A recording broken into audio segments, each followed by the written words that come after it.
I'd like to thank Damon for his hard work for this past year. That being said, I'd like to nominate Matthew to be here. Second. Other nominations? I would also like to thank Matthew for being the chair this year, and I'd like to re-nominate Matthew as chair. Damon. Matthew or Damon? Damon, I'm sorry. Oh, sorry. Damon. All right, is there a second?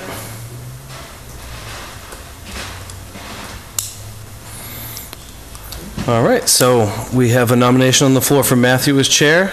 We'll take a roll call vote. Greg Bittner, aye. Dave Proctor, aye. Ken Chenis, aye? Okay. Do I vote for myself? Yes, you do. That's your sort of acceptance. I accept. Okay, and aye for Matt. All right, so I'm going to turn the meeting over to the new chair. You want to switch seats, or are you happy there? No, I like the shrinking seat. All right, so first order of business is what, public hearing? No, we have to finish reorganization. Vice chair. So please write the last name of each selected candidate in the line next to the position. Okay, I would accept nominations for vice chair. I nominate Damon McQuaid. Second. Any other nominations? All right, all in favor, or, I guess, Named roll call. named roll call, please? Thanks. Greg Bittner, aye. Dave Proctor, aye. Ken Chenis, aye. Matthew Allison, aye. Damon McQuaid, aye. Okay, we need a nomination for clerk. I nominate Greg Bittner. Do I have to say Gregory? Second. Only if you're mad at me. Excellent. It's Yeah. been moved and seconded. And any other nominations for that hot job? All right, roll call vote. Greg Bittner, aye. David Proctor, aye. Ken Chenis, aye. Matthew Allison, aye. Damon McQuaid, aye. Excellent. We need an MRPC rep. Any nominations for that?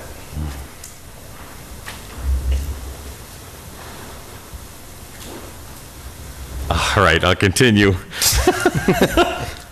I nominate Dave Proctor. Second? Second. Excellent. Roll call vote. Greg Bittner, aye. Dave Proctor, aye. Ken Chenis, aye. Matthew Allison, aye. Damon McQuaid, aye. Excellent. Moving on to MJTC representative. Any nominations? I'll do it again if anyone wants to nominate me. All right. I'd like to nominate Ken Chenis. Excellent. A second. Second? Excellent. Roll call vote. Greg Bittner, aye. David Proctor, aye. Ken Chenis, aye. Matthew Allison, aye. Damon McQuaid, aye. Excellent. School Building Committee representative. That's probably going to expire this year. Shortly. September, I believe. They should be buttoning it up. I would volunteer to remain on that committee. I'd nominate Greg Bittner. Second. Excellent. Roll call vote. Greg Bittner, aye. David Proctor, aye. Ken Chenis, aye. Matthew Allison, aye. Damon McQuaid, aye. Excellent. Building Reuse Committee. I'd be happy to continue that one on. It's probably going to take on it's going to take on a role of marketing the buildings. We have a new study that we approved money for, and it will probably die off, but then hopefully turn into a municipal building committee. So I'd be happy to take that over, or continue to do that for the time being. I nominate Damon McQuaid. Second. Roll call vote. Greg Bittner, aye. David Proctor, aye. Ken Chenis, aye. Matthew Allison, aye. Damon McQuaid, aye. Excellent. For capital planning, anybody want to make a nomination for that? I know you were doing a good job on that, but if you have other things on your plate, I'd be happy to take it over for you. That's a real short-term position, but actually, I think, isn't that a 3-year term? The capital planning is I don't believe so. appointment. I thought I remember, okay. And we can certainly look into that. My understanding was as part of reorganization, each position gets reappointed. If you were, Nominate Matthew Allison. Is that where we're going? I just will put the two Second. nominations up there. Second. Any other nominations? Do you still want to do it? I'll nominate Could do. Damon just for the sake that Matthew. I don't want to fight over it, but Is there a I was second? going to take some load off you because you're doing the stormwater and all that. I know, it's tough. Is there a second for the nomination for Damon? I'll second Second. myself. Okay. Well, how do we handle that? There's two nominees. All right, roll call vote for Damon. Greg Bittner, aye. Dave Procopio, aye. Ken Chenisai. Matthew Allison, aye. Damon McQuaid, aye. Okay. Open Space Committee member. Take nominations for that. I'll go again. I'll nominate Dave Procopio. Is there a second? Second. All right, any other nominations? Roll call vote. Greg Bittner, aye. Dave Procopio, aye. Ken Chenisai. Matthew Allison, aye. Damon McQuaid, aye. Excellent. That was Green Community Task Force member. Greg's an independent member. Do we I'm still need a member as liaison? well, so all two of us there. you probably don't need one if you want to just confirm him as your liaison to make I it. nominate Greg Bittner. Yeah, just make it easy. Okay. Second. Second, roll call vote. Greg Bittner, aye. Dave Procopio, aye. Ken Chenisai. Matthew Allison, aye. Damon McQuaid, aye. Excellent. The Stormwater Task Force. I'm currently holding that and would be happy to continue if there was someone else that Right. wanted to make a Nominate nomination. Matthew Allison. And a second. Any other nominations? Okay, roll call vote. Greg Bittner, aye. Dave Procopio, aye. Ken Chenisai. Matthew Allison, aye. Damon McQuaid, aye. Excellent. That fills up our agenda here. I would love to continue being the AgCom liaison, although it's not here. Oh, yeah, we can add that in. Okay. Does Like a anybody nomination? else, does anybody else want it? No. Okay, I love that spot. I nominate Matthew Allison. Second. Excellent. Roll call vote.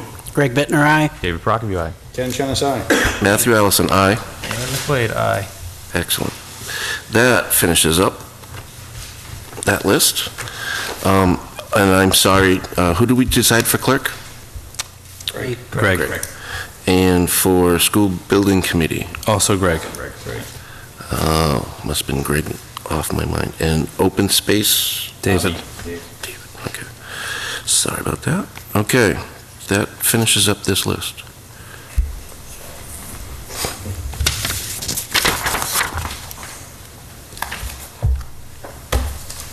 Excellent. All right. Board reorganization and being finished with.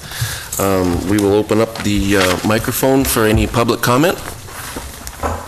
I would also like to remind people that this meeting is televised and recorded on YouTube. So now, does there anybody want to stand up and talk on the microphone? Okay. Moving on to public hearings. I would like to open up the continuation of the public hearing for Highfield Village. We actually have received a request for continuance from the applicant's attorney. I believe their engineer is here to address any concerns or questions. Good evening, everybody. That was pretty efficient.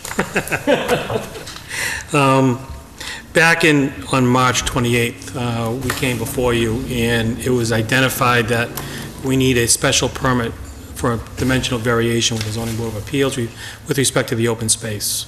We told you we were going to be applying to the ZBA for that special permit. We have. We applied today.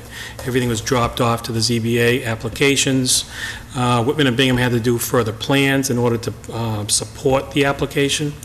And Attorney Paul Haverty was chosen to make application for the applicant as well. So everything was submitted. I had a conversation with Lisa in the building department, and we were hoping for a June meeting with the ZBA, but we were told that we will be meeting in July. So July 13th was the selected date. So we're back here before you asking for the continuance to go to the July 13th public hearing with the Zoning Board of Appeals. My understanding is the planning board wanted a copy of the application, which I did drop off to Adam today, but I did not give Adam all the plans and documentation that went with it, so I will do that this week as well.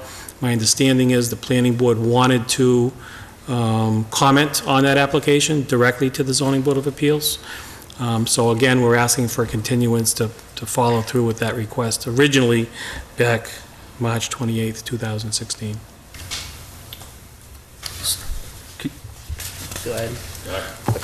Is it, anybody got a questions or comments? Can you just run us through that time frame again? Who's going where, with what, when? So what we ended up doing was filing a special permit application with the Zoning Board of Appeals for a dimensional variation. And we have a public hearing scheduled for July 13th With them? with the Zoning Board of Appeals, subject to change. That hasn't been publicized or public notice hasn't gone out, but that's the date we were given today. Okay. So you want, but you're going to come before us first? Nope. No. No, I'm just asking for an extension until after after the that. ZBA process has concluded. Okay. I don't have a date certain. Okay. I look for a recommendation from the board, but I do know the board wanted to comment on that public hearing as well, so. Well, we are certainly welcome to attend that meeting. Mr. Chair, yeah, I was going to ask, how do we approach that? Do we need to, I guess my, as an agenda item, or? oh, yes. What I'll do is I'll place a discussion about this under the agenda next next meeting, in order to do that.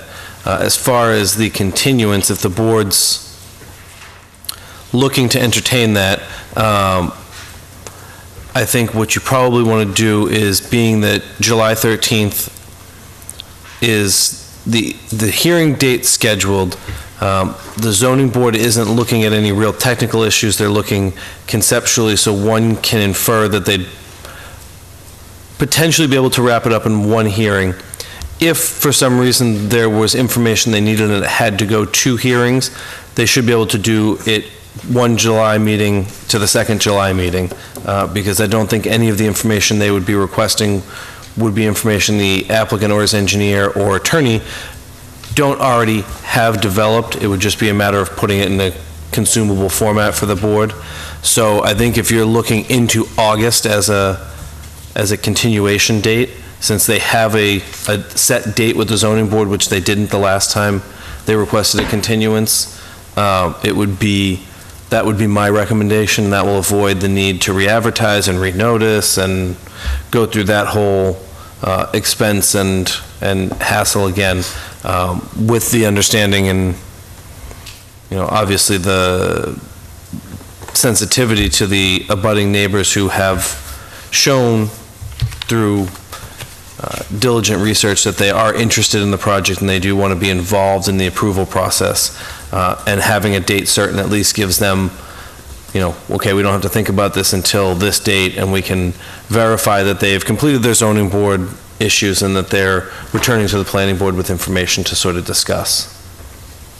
So as quickly as possible after July 13th? So let's say it goes twice, then we're going to looking at the earlier August one? So I would recommend the later August. Okay. one. Later August? That's fine. I guess what I'm saying is, August would be when we would look at it. If the applicant and his engineer would prefer the later one, that's, I'm on vacation. that's fine. On vacation. So, Just a couple weeks, yeah, again, I mean, I don't wanna that's be also here, something to so- take into yeah, yeah, yeah. consideration. I have another question, actually. Is this dimensional variation required for the plans that we've been seeing in planning board for the last 6-8 years? Actually, for later than that, yeah. Longer than Yeah, that? well, it Okay. has to go with the preliminary subdivision plan that was approved by the planning board years ago.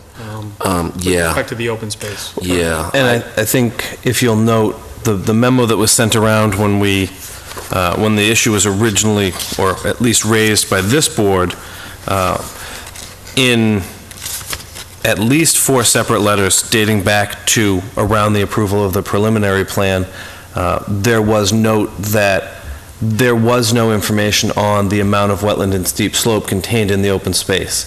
So the reviewing engineer at the time indicated that he would need more information to be able to determine compliance with 5.6. And again, it's difficult to infer what the board was trying to do by approving the preliminary plan.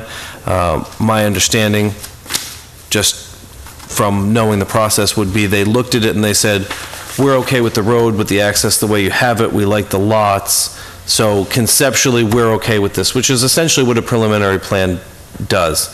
It says that we like the way that this looks, we're okay with it, now go and figure the details out.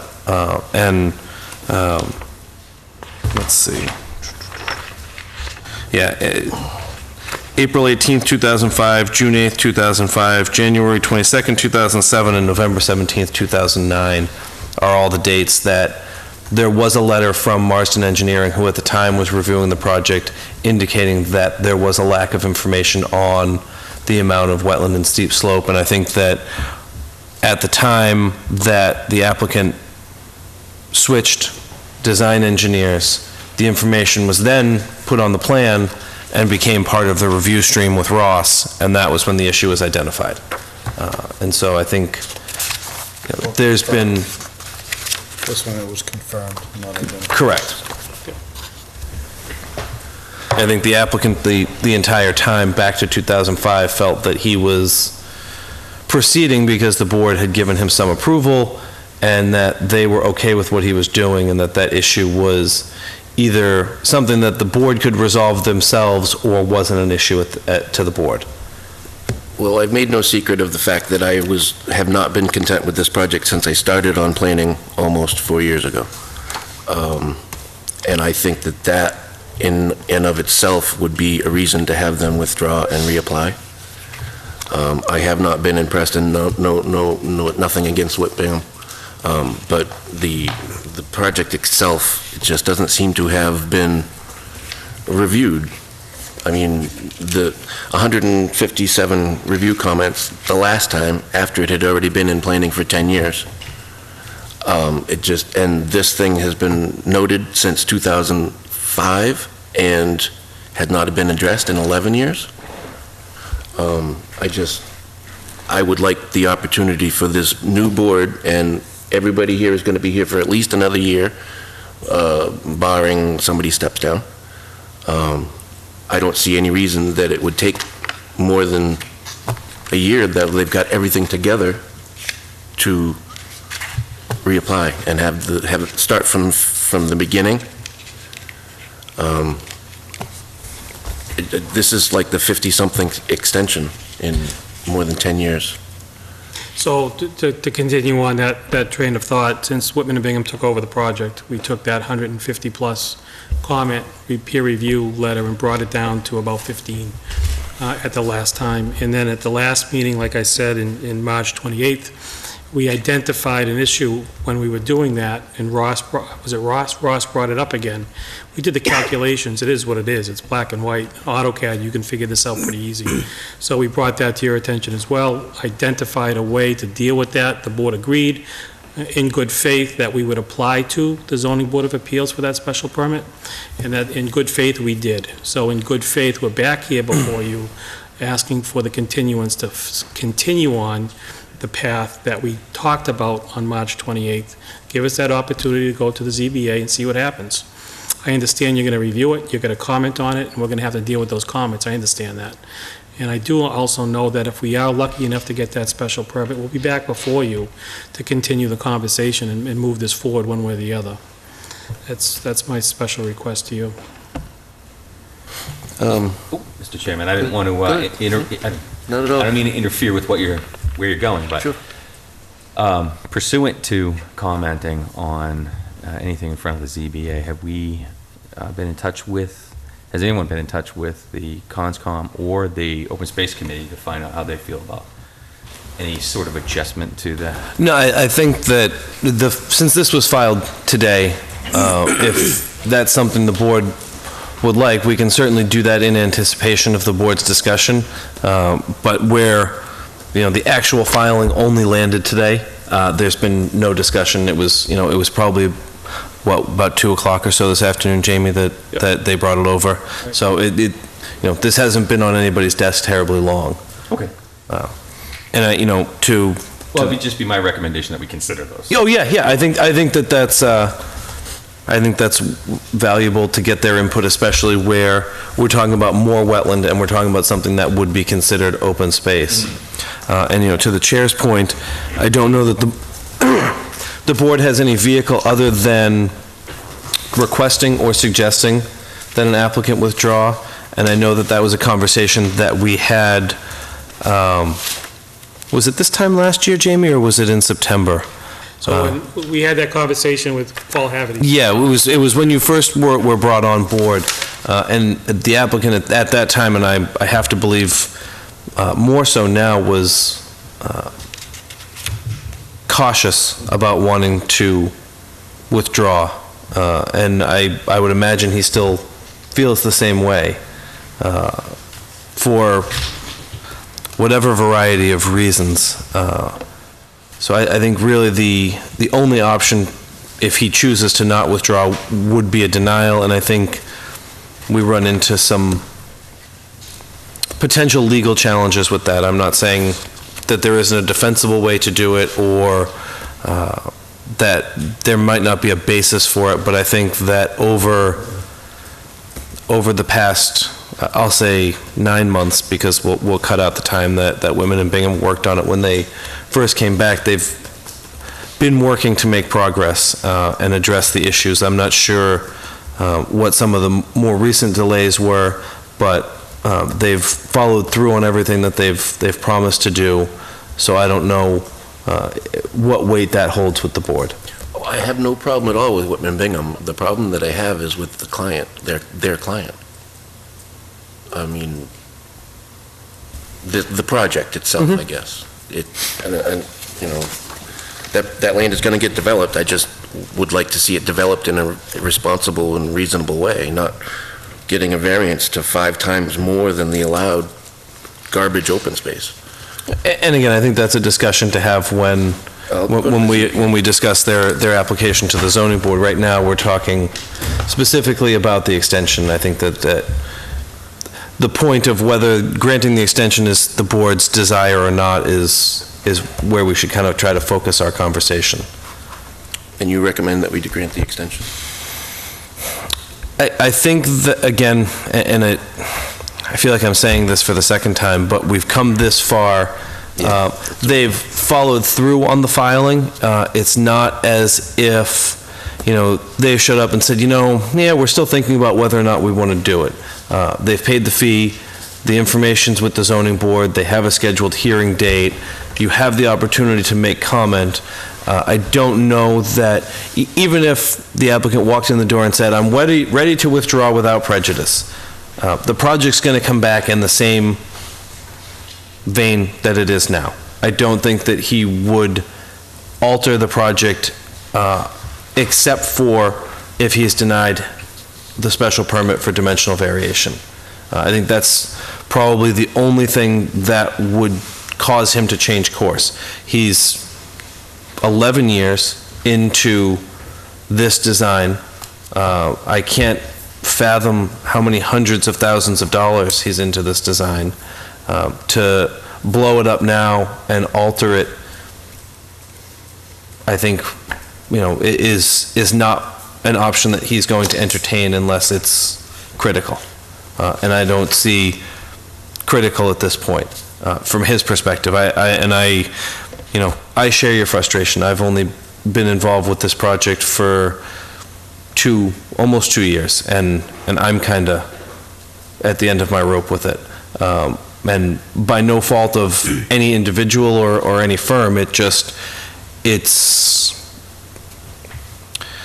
the project that doesn't go away. And I'm hoping that moving it through the zoning board will get us to a point where, one way or the other, it can be discharged. And just a question before I make a motion. Even if the ZBA passes or approves their request, correct me if I'm wrong, the planning board still has the authority to judge whether that land that is This is correct. deemed is worthy. Under section 565, the selection of land to be designated as permanent open space shall be made by the applicant and shall be subject to the approval of the planning board based on the following criteria. There are 6 criteria. I would, again, infer, and I can certainly double check with the building inspector, but they don't need to meet all 6 of those criteria, they need to meet 1 or more, because some of them conflict with each other. One other question, just a legal question. If we go down that other road and we deny the extension, do we run any risk of a Yes. constructive approval? Yes. We do. Well, because what happens is by denying the extension, the extension is the applicant calling timeout.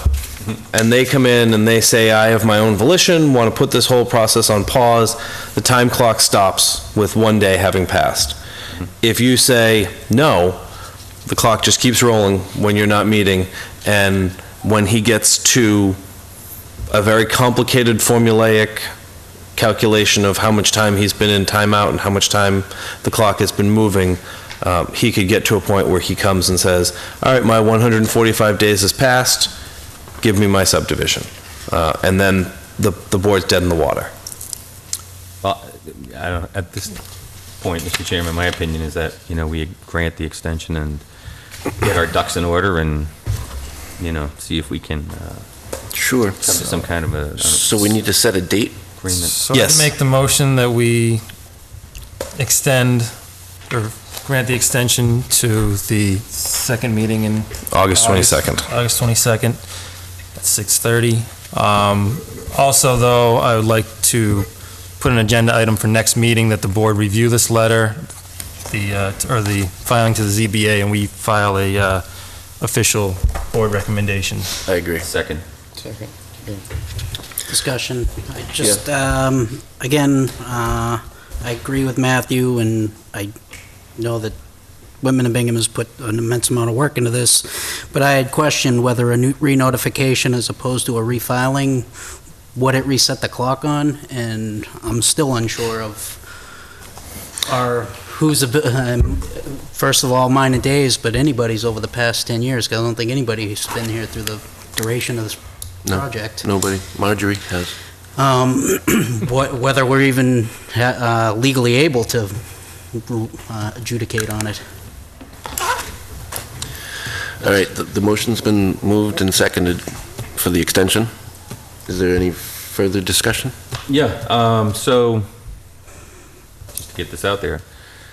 So essentially, I guess the only other option would be to say no to the extension and then take a vote to either accept or reject the plan as proposed, Either taking the vote tonight or sometime in the near future. sometime in the very, very near future.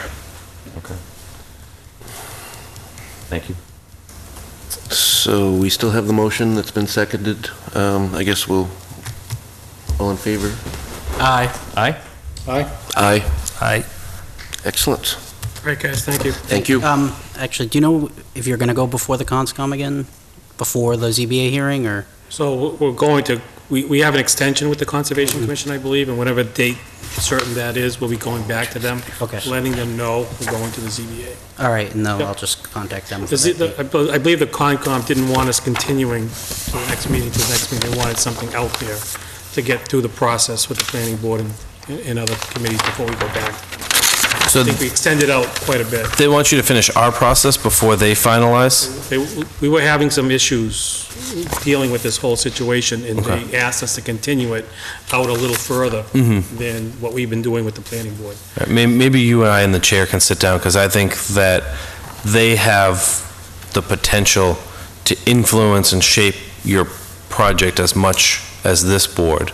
And it may be more beneficial for them to at least be in a place where they're ready to wrap up prior to the planning board. I'll give you a call. So later on in the week. we'll touch base and Okay. But do they have a date for your? There is a date. I Okay, don't you know what it is off All the right, I'll top of my contact Mr. Morrow and find out. Thank I'll you. figure it out. Okay, thank you. Thanks. Thank you, guys. Thank you. All right, then, do we need to have a motion to close, or we just, no, because you really don't open the hearing, because you're just talking about the continuance. okay, so forgive my, my greenness on opening a hearing, but we'll now move on at 7 o'clock to a public hearing for 234 Summer Mr. Street. Chair, I believe we agreed we're going to have the clerk read in the announcement of the public hearing. Okay, super.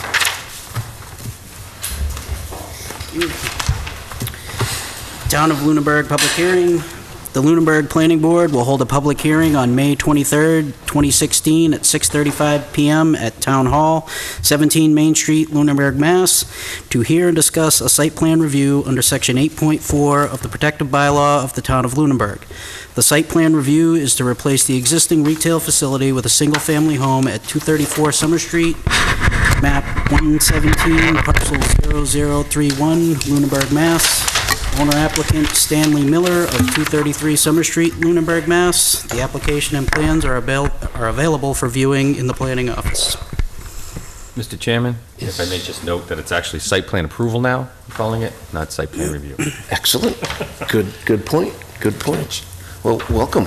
Would you like to tell us what you're proposing to do? Yes, good evening. I'm Gary Shepard from David Ross Associates, here on behalf of the Millers, and we are proposing to upgrade an existing building on Summer Street.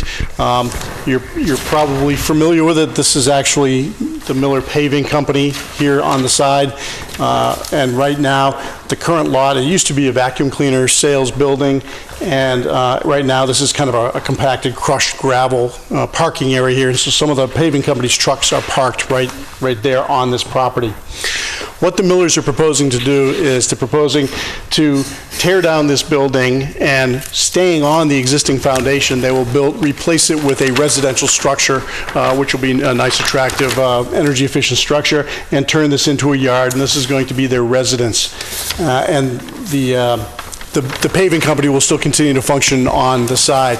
Now, this is a little unusual in that this is a residential, we're doing a site plan review on a residential property, which, usually doesn't happen, but your bylaw states that anytime a ZBA special permit or variance is granted, it has to come before you for a site plan approval. So we're before you for site plan approval on a residential structure.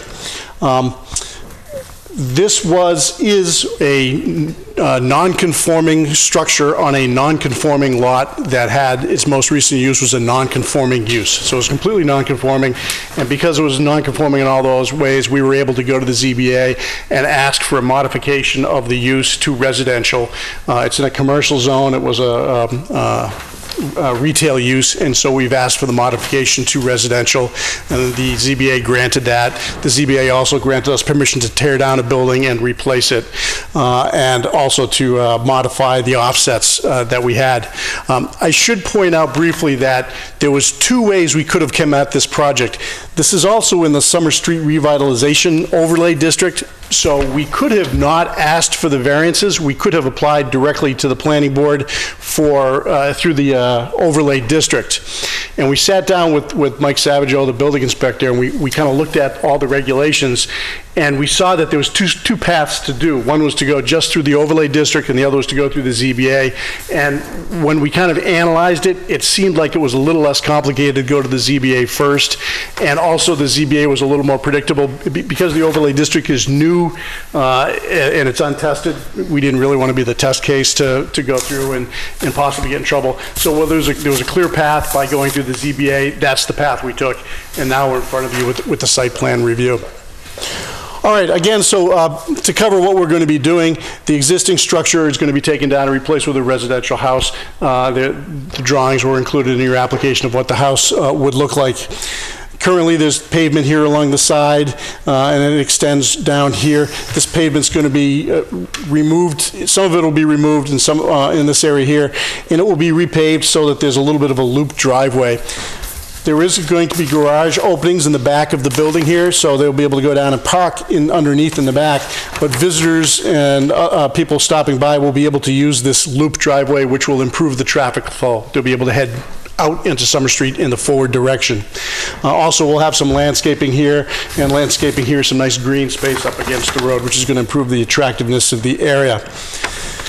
Right now, there's almost no vegetation on the lot. Along the back lot line, there is an area where there's some trees and some small trees and shrubs. This will be left more or less the same as it is. There may be some thinning or pruning of those trees, but that tree area will remain the same. This area here that's currently gravel, compacted gravel for parking, is going to be removed. Part of it will become a patio, and then the rest of it will become lawn. So it's going to be much more attractive. There will be a privacy fence here to give the family some privacy from the busy traffic on Summer Street, but the fence will be set back from the road far enough so that you have some landscaping and green space up against the road. There will also be a privacy fence along the border with the neighbor here, which is something that was requested by the neighbor at the ZBA hearing, and the Millers agreed to provide a fence on this side of the property as well.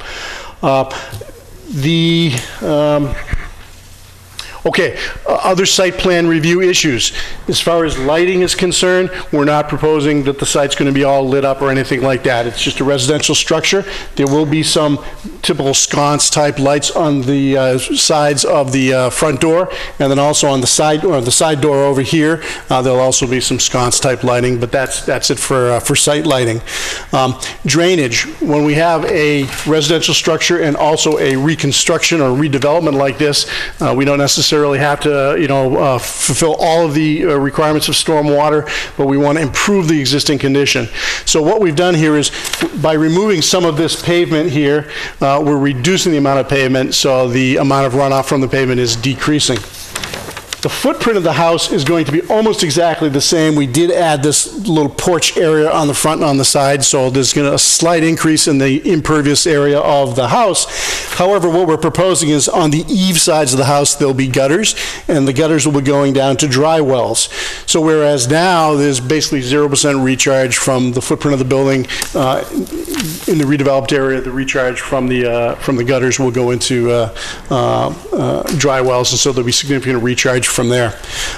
Also, again, this compacted gravel, obviously it's not completely impervious, but it's fairly compact, so there's quite a bit of runoff from this. It's going to be replaced by grass, so again, we're increasing the infiltration and certainly improving the stormwater situation in the neighborhood.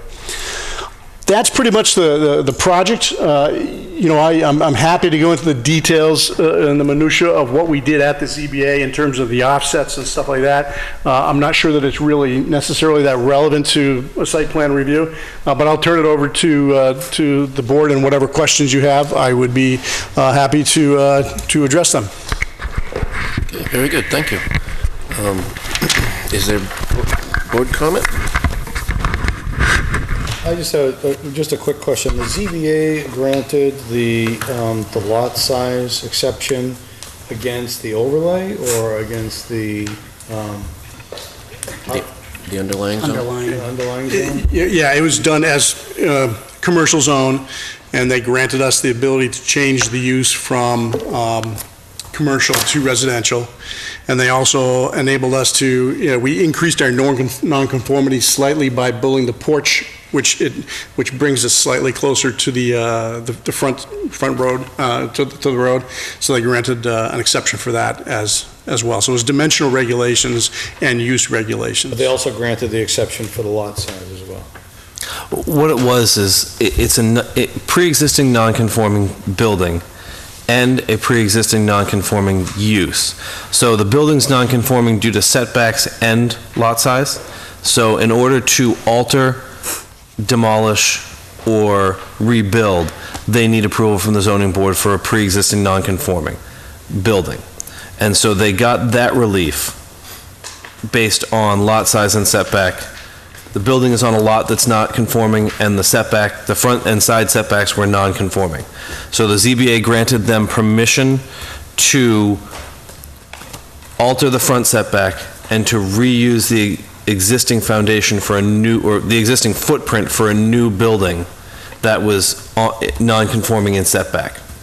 And then the additional exception that they would allow residential. Correct. Well, that's actually a separate exception. They had a pre-existing non-conforming use because this is the industrial zone, so it's office park or industrial park are the only by right uses. And then there's a sundry list of special permit uses, none of which are retail or residential. So because it was a retail use, it's an existing non-conforming use, and there's a provision in our zoning bylaw that allows conversion from one existing non-conforming use to a new non-conforming use by approval of the zoning board through special permit, and that was what was granted.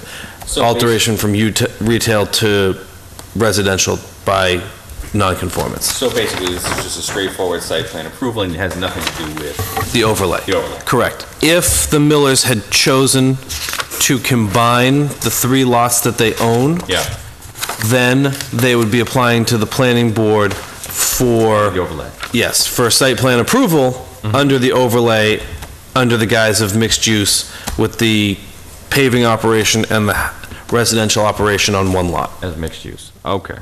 I think I got it. Do we have the, we don't have the ZBA? No, they have not finalized or signed the decision at this time.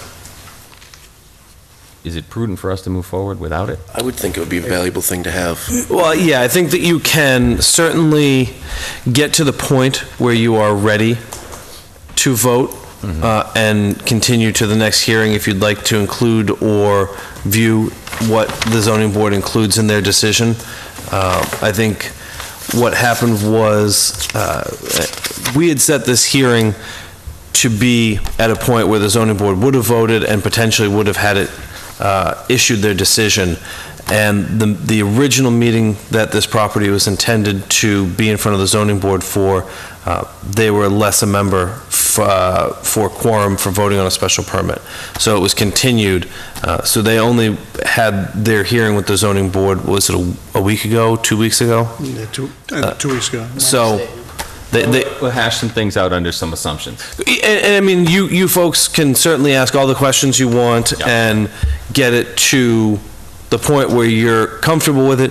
You can even start talking what conditions you would like, and continue the hearing to wrap up and make any amendments to motions or conditions that you would like. So you can I would suggest all but approve it prior to having that in hand. Well, I do have just a question, a general question. I'm having a trouble finding the 100 feet of frontage.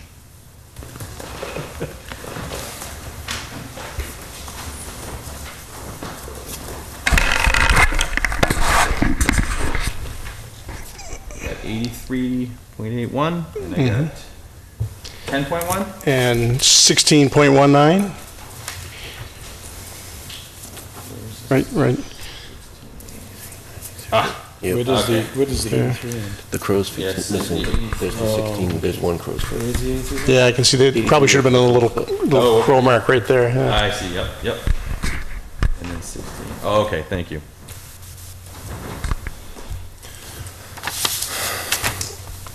So, did you also receive relief from the zoning board of appeals for the reduction in front yard setback for the underlying zoning?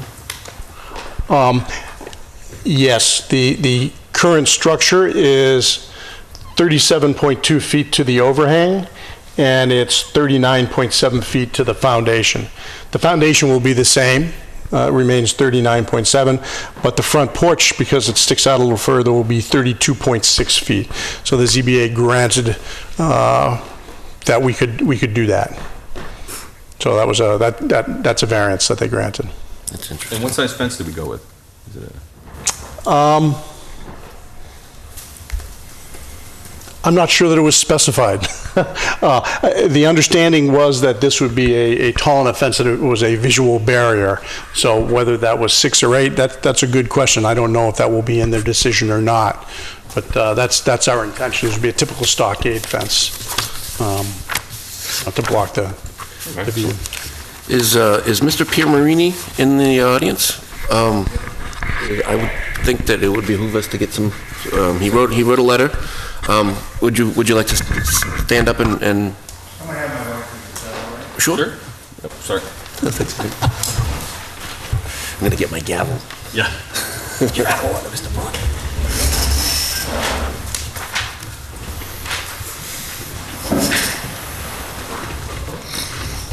Good evening. Good evening. Jane Piermarini, Dino's my husband. And what's your address? 236 Summer Street. Very good, thank you. I am writing in response to the petition of Stanley Miller at 233 Summer Street, Lunenburg, Mass., to demolish an existing retail building and to construct a new 5-bedroom home as per submitted plans. As an abutter to the property in question, I strongly oppose this petition of Stanley Miller being considered by the board for special permit. As the owner of a garage on a commercial industrial zone property, it is my concern that Mr. Miller's prospective residence would be detrimental to the use of my property. I am concerned about the conflict between what's considered acceptable practice associated with the use of my commercial property and what will be considered an annoyance to a residential property. For example, the noise associated with the automotive repair and the hours during which work is conducted. Will there be complaints regarding the noise coming from my property or the hours of which it is in operation?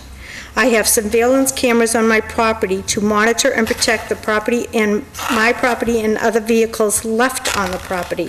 Will there be complaints about invasion of privacy by the residents or visitors of the adjacent residence and which is too close to my property according to the building codes? Another concern that I have regard my liability insurance.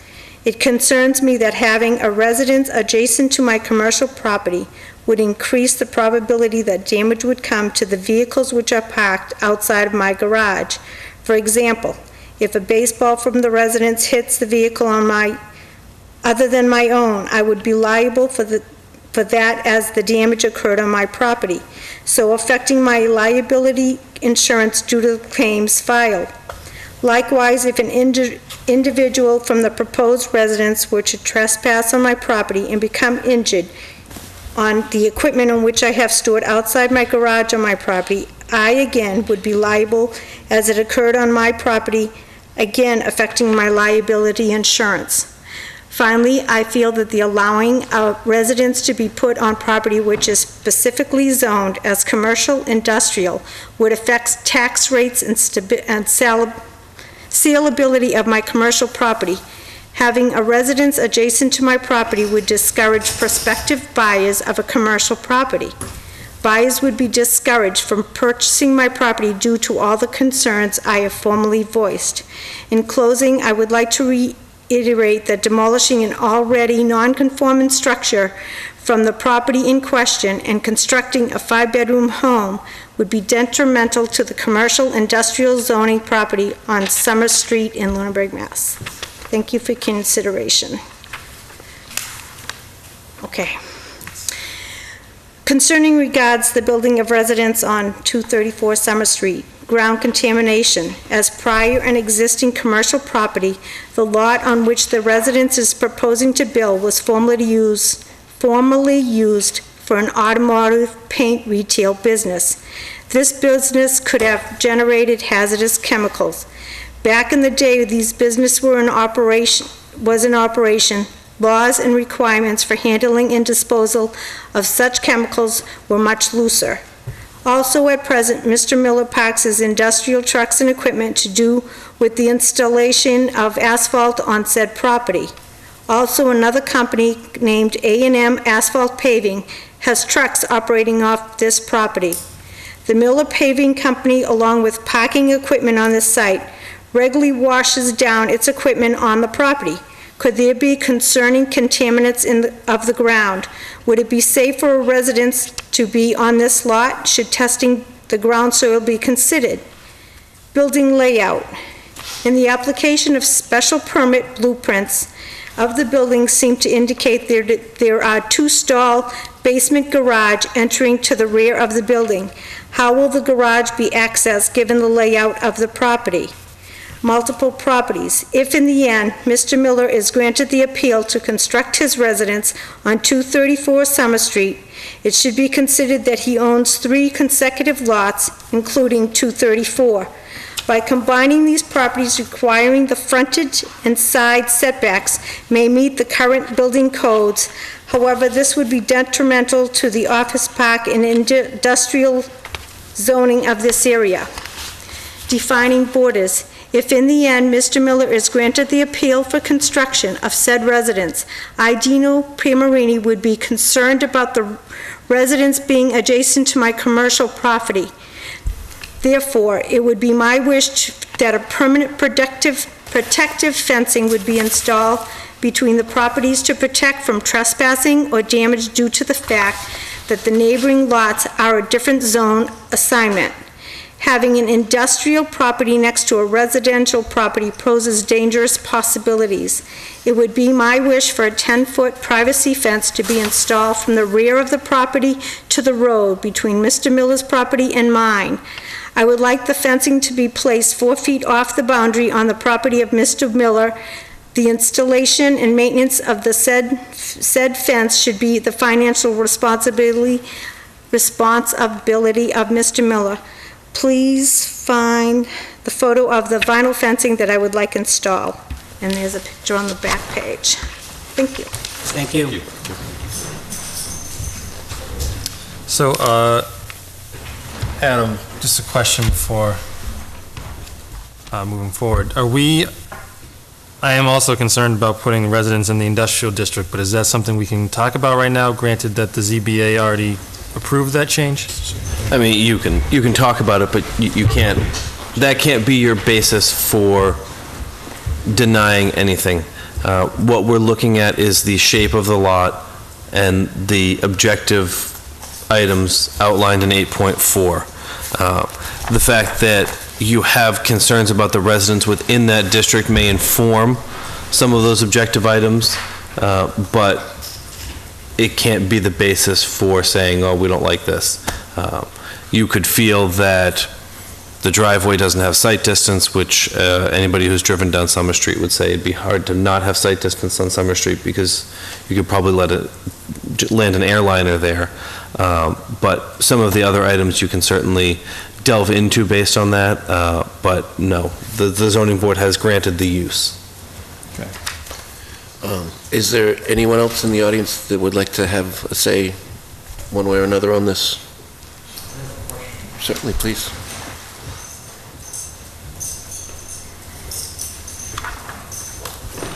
On the fence, okay, that we're talking about, what would be the level from the ground? In other words, would it be up 3 inches? Would it be on the ground? You mean the space between the Yeah. ground and the bottom of the fence? Right. I'm not sure that there is any regulation on that. I think it would be whatever you folks worked out between one another. Okay. Is there I would an guess. overall, excuse me, sorry, Go Mr. ahead. Chair, is there an overall height limitation, or because it's a commercial zone? that- My understanding is that 6 feet is the general acceptance on the property line, and anything higher, taller than that has to be set back equally as far as it is tall? My understanding is once you crest 8 feet, 8 feet, it becomes a structure. okay. Because there isn't a 9-foot fence out there. You jump from 8 to 10.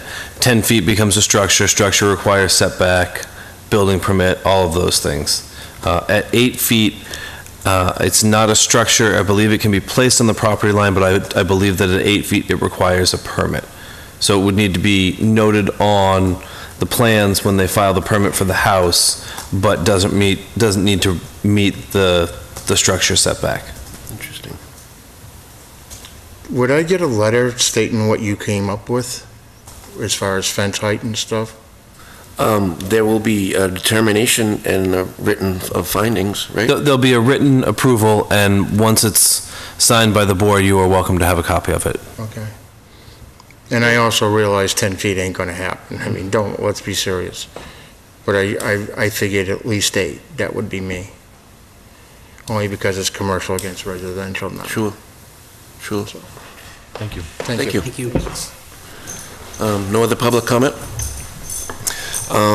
Further discussion, I suppose.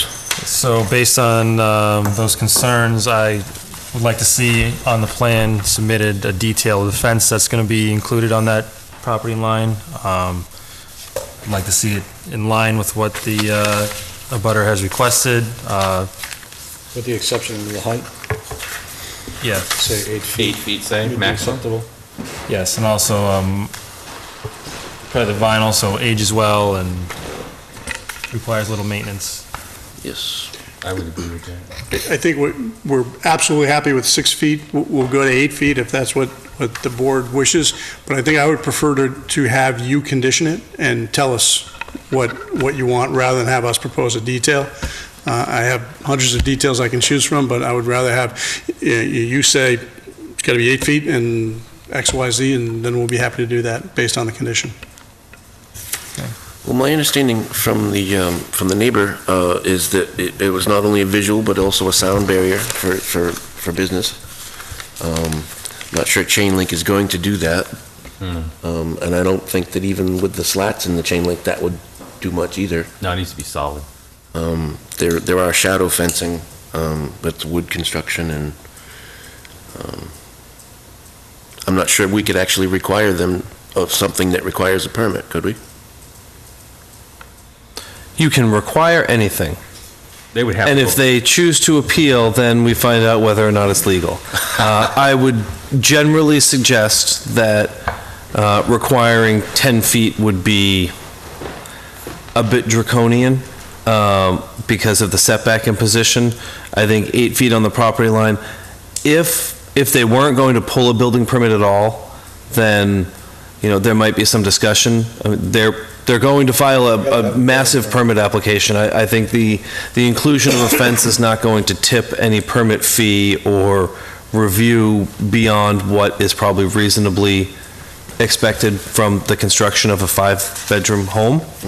To me, this is kind of like requiring another catch basin in a parking lot of a brand-new shopping center.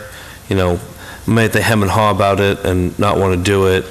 Yes. Is it project economics that's going to change their mind? Probably not. I think what I'm hearing is the abutter would like the fence placed 4 feet within the property.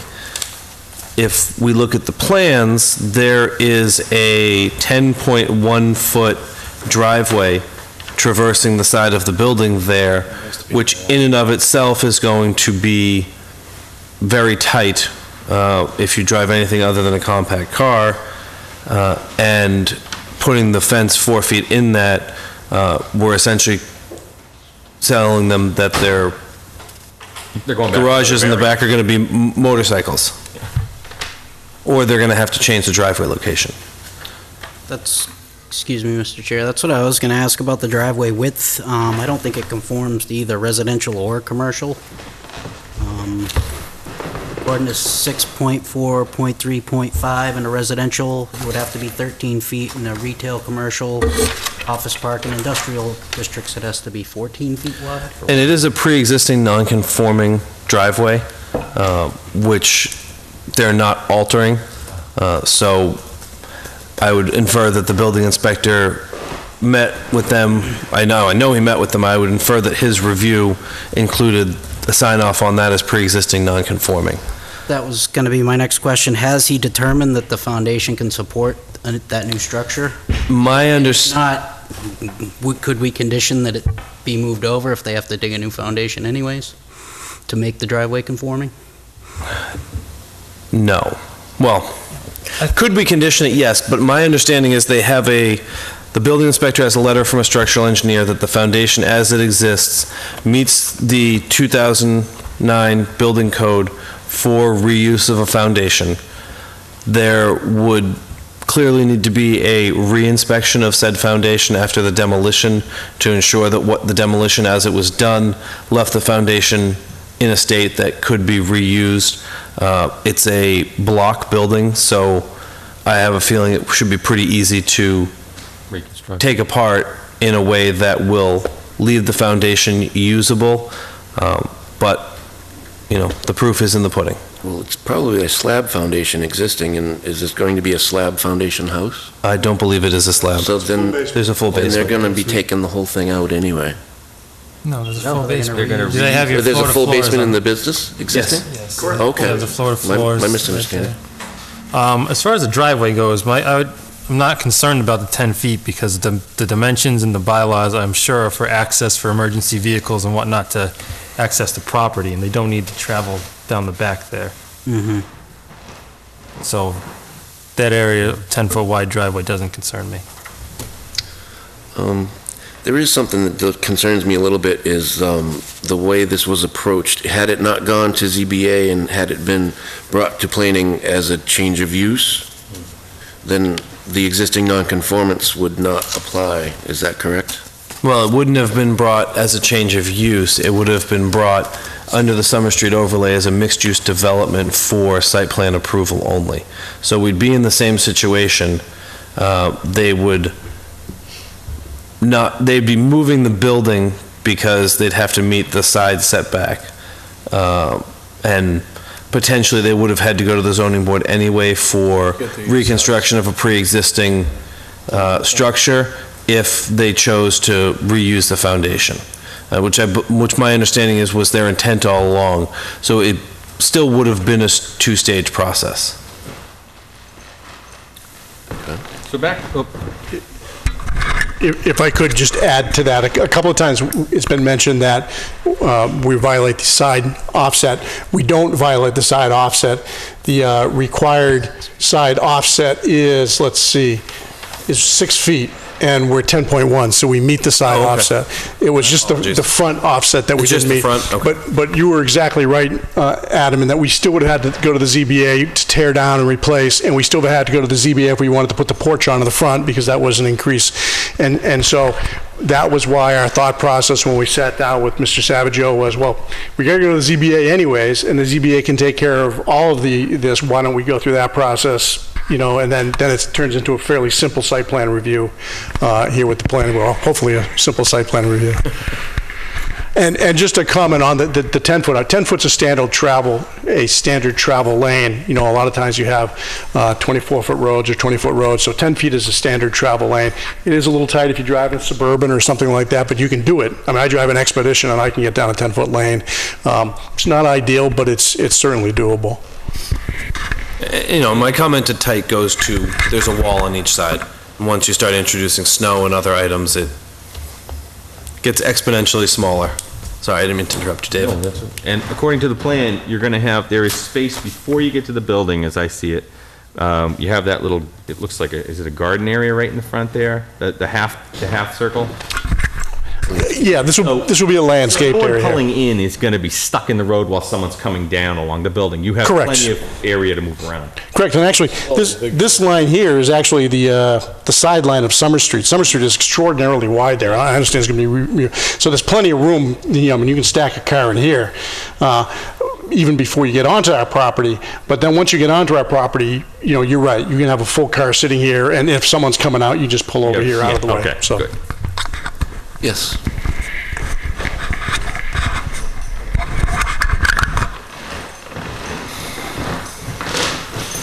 At the last meeting, the ZBA meeting, they talked about going down to the back on an opposite side, not on the same side. I don't know, I think they said they ruled it in, but I'm not positive. I definitely want to see the ZBA before. Yes, yeah, definitely. That's why with the 4 feet that's why I mentioned the 4 feet. But I think they talked about going down the opposite way. Okay. I did watch the ZBA meeting, and the owner of the property did say they would be willing to at least entertain that idea. And then they also said that they were okay with the existing footprint and the front porch, but I was wondering if we could, I guess, without having their decision, I don't know if the side porch would be an issue. I mean, that would be up to them to decide whether it met their conditions. I believe that's a patio per the plan. No, the porch, because they used to have an L going out with an office. There is. Oh, you mean the L-shaped porch? But that would be up to them to review whether. Well, that would be it's within the setback, so it doesn't increase the nonconformity. So if they gave permission for the front porch, that small section of side porch, removing it doesn't alter the nonconformity that exists, because it's not closer to the street than the front porch, and it's not within the side setback to the Miller's paving side of the property. I mean, I can certainly double check with the building inspector, but my gut says that it would be a non-issue. Okay, again, without their decision. It's Yeah. hard to- I could probably clarify this a little bit. This is the plan that we went to the ZBA with, and they had proposed a little bit of an L, which gave it a little bit of a longer profile to the road, and it made it look a little more like a normal residence rather than a fairly narrow one. And a couple of members of the ZBA expressed that they were completely happy giving the variances if you stayed on the existing foundation, but they weren't completely comfortable with extending the building out off of the existing foundation. And so we agreed to take off that little expansion there, and that's why what you see here is we removed that.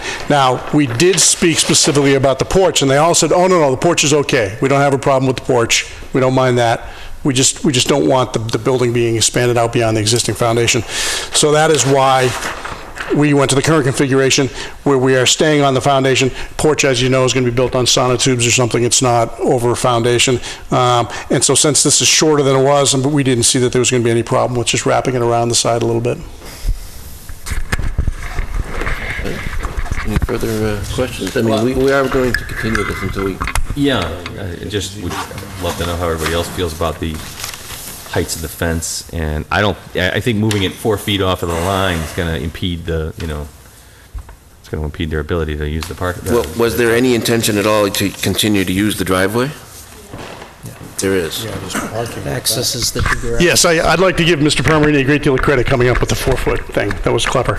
Obviously, the intention of that is to make it so you can't use the driveway. So, no, we are not acceptable. It's not acceptable to have the fence 4 feet off. The fence has to be on the property line, or, as Mr. Bernie said, it's bicycles and motorcycles. And so that's what we would like to leave the fence on the lot line, so we can continue to use the driveway. And obviously, the question did come up with the ZBA, well, why not put the driveway in this way? Well, why not? Well, the reason for that is we have an existing site, and there is really minimal site work to be done. Yes, we're going to repave the driveway, but they can do that. They have connections. But the elevations, the topography stays the same. If we are going to put the driveway around here, see there's a fairly steep bank right here, and a fairly steep bank here. So if we come in here, we're going to disturb the whole lawn area. We're going to cut down. It would have to be a gradual cut down and then wrap around and go in here. And so we're really going to destroy the yard area. And so what is intended to be a nice patio and a nice residential living area would really get destroyed by having this canyon carved in it and then wrapped around and to come into the back of the building. Not to mention the fact that that's a big expense. It's going to be time consuming, whereas the current proposal just basically takes the existing site and improves it rather than, completely reconstructing it.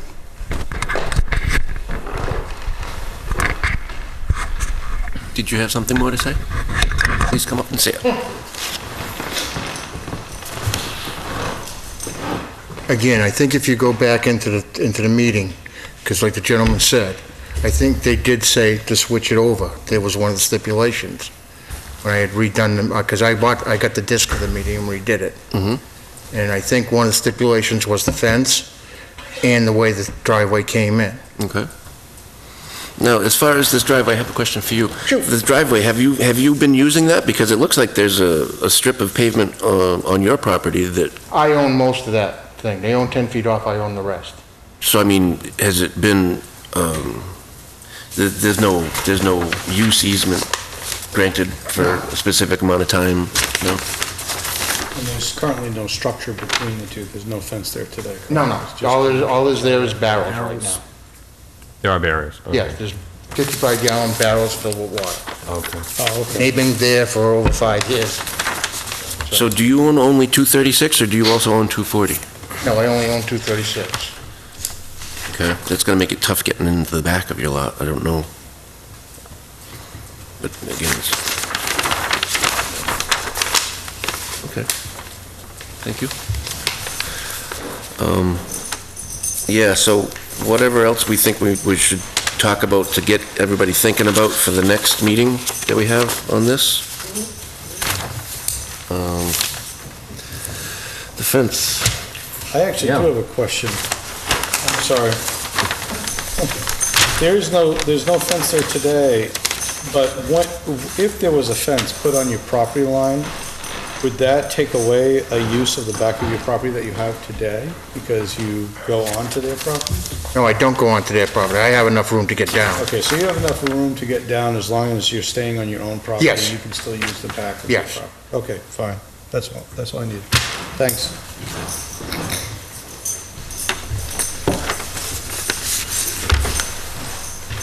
So it looks like they're level across. The contours are going parallel with the road.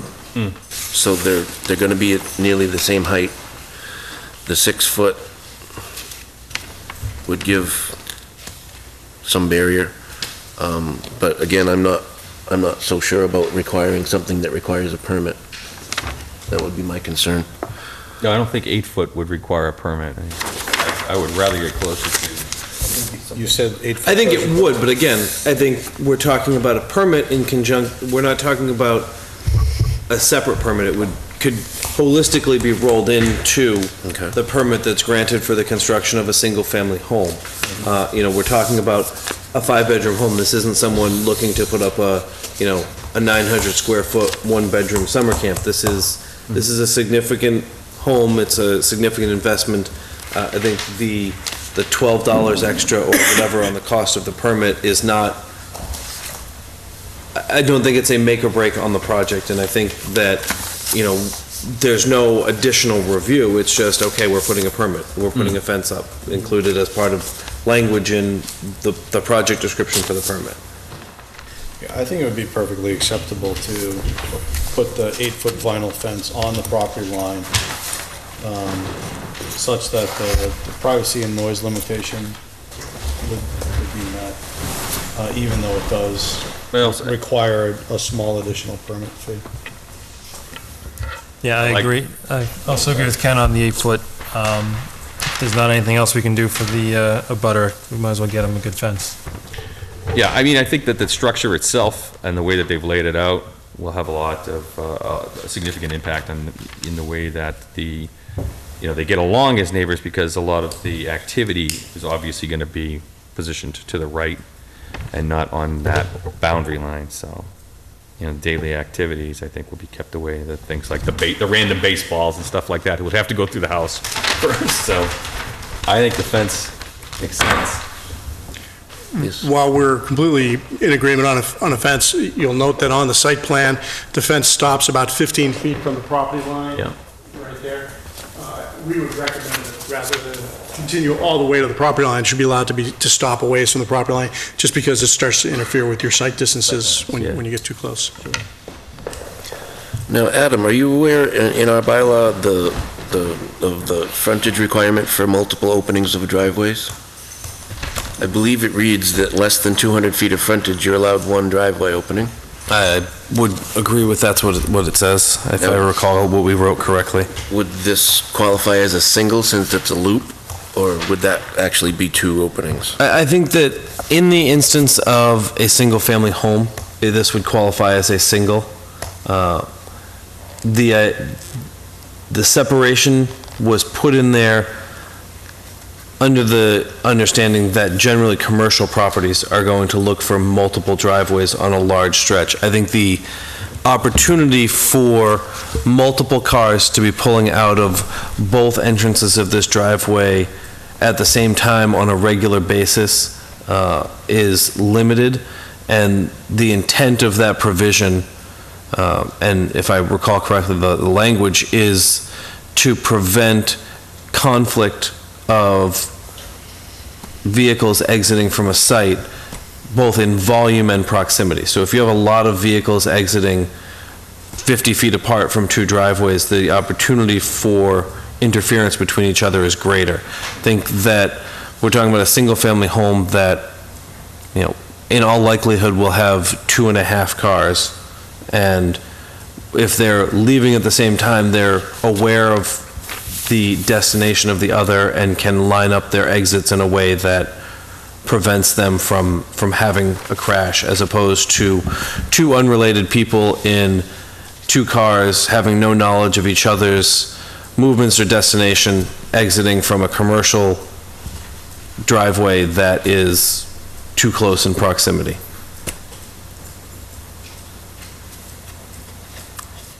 All right, is there any further comment or question? Can I ask a question? Certainly.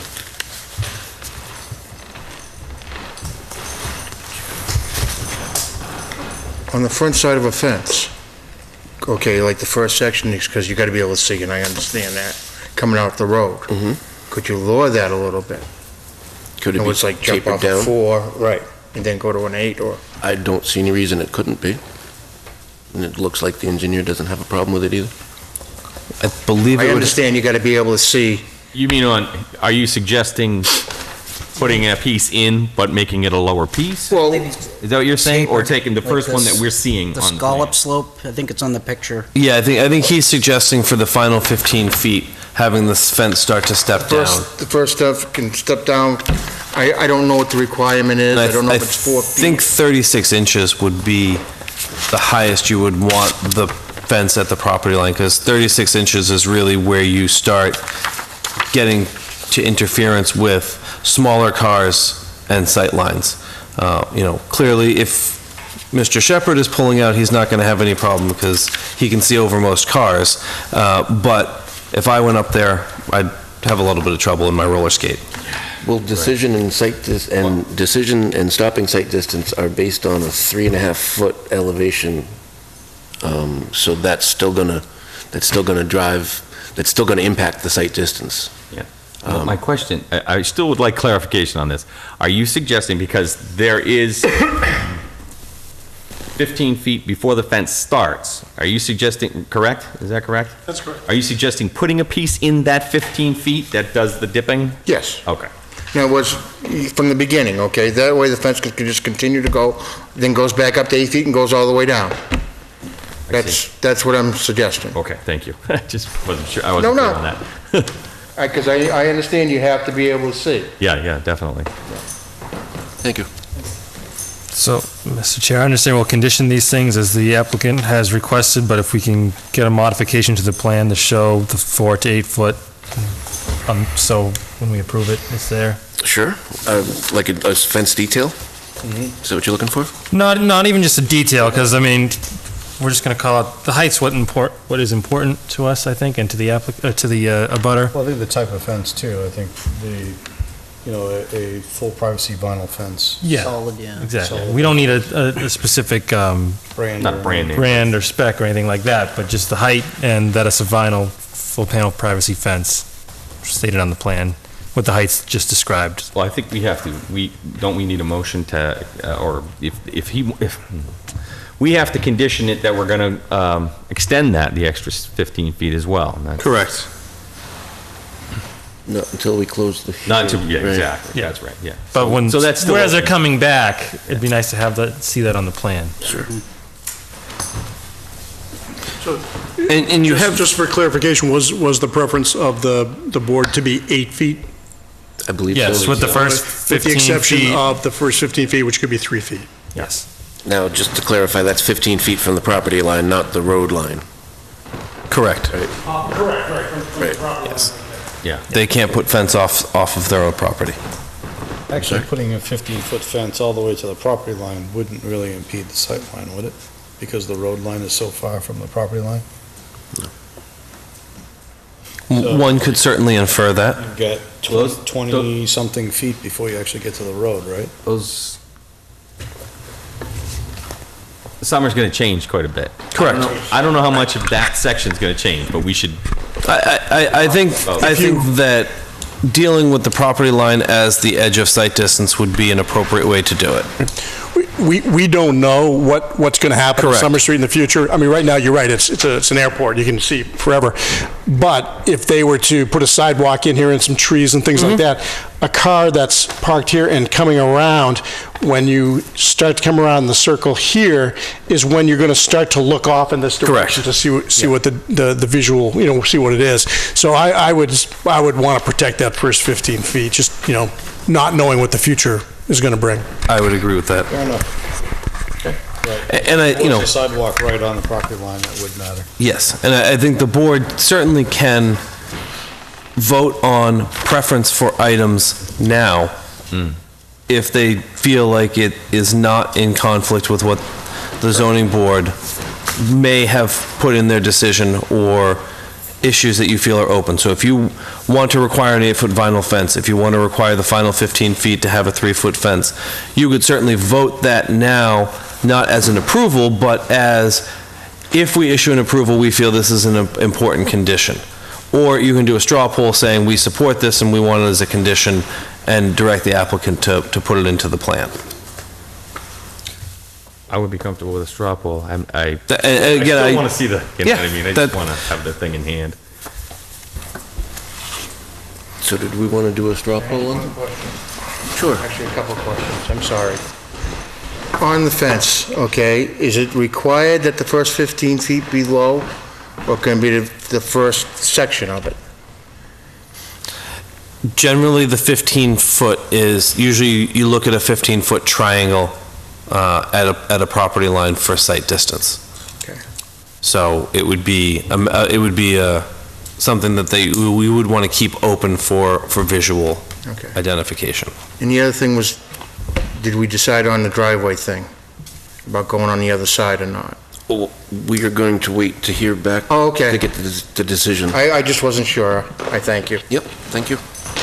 Also, just on that note, site distance is also calculated from 10 feet back from the pavement, edge of pavement, and it's a 16-foot scaling from the front of the property to the side of the Summer Street.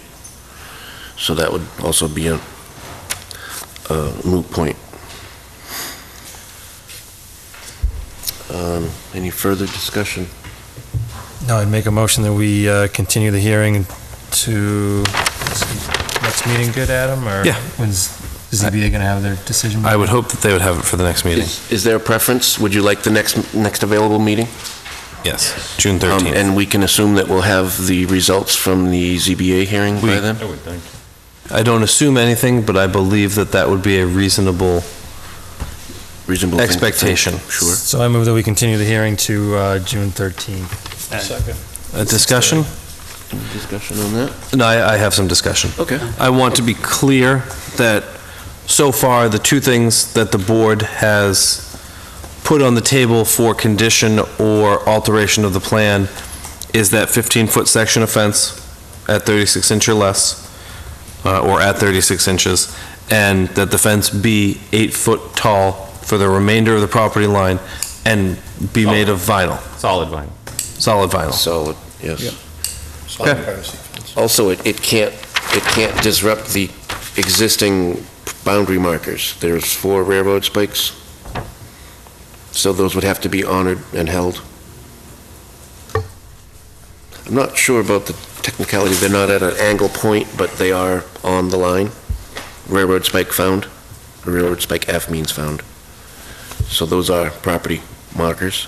That's fine. I mean, I don't think that should be a problem for someone installing the fence. I wouldn't think so either, but I've seen stranger things happen. I might be able to help. What do you mean by an angle? Oh, yeah, we've already made a motion. I'm sorry, we can't. No, I was just trying to help you with I didn't understand an angle. Oh, that's fine. That's fine. It wasn't a big deal. Oh, okay. Thank you.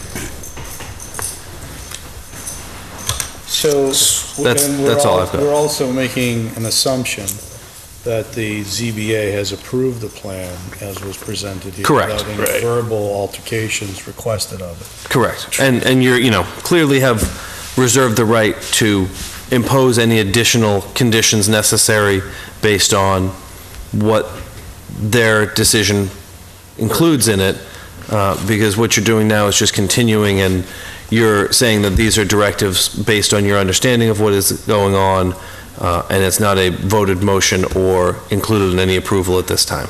Okay, cool. So the motion is to Continue, continue. after I confuse the issue. Moved and seconded. End of discussion? End of discussion. So all in favor of continuing the hearing until the specified date? Aye. Aye? Aye. Aye. Excellent. Thank you. We hereby close this public hearing. Thank you very much. Just continued it. Continued it. You did not We hereby continue this public Yes, hearing. thank you. Thank you. Thank you. Next public hearing. All right. This was going to be a short one. Yeah, so I thought this was going to be a short one.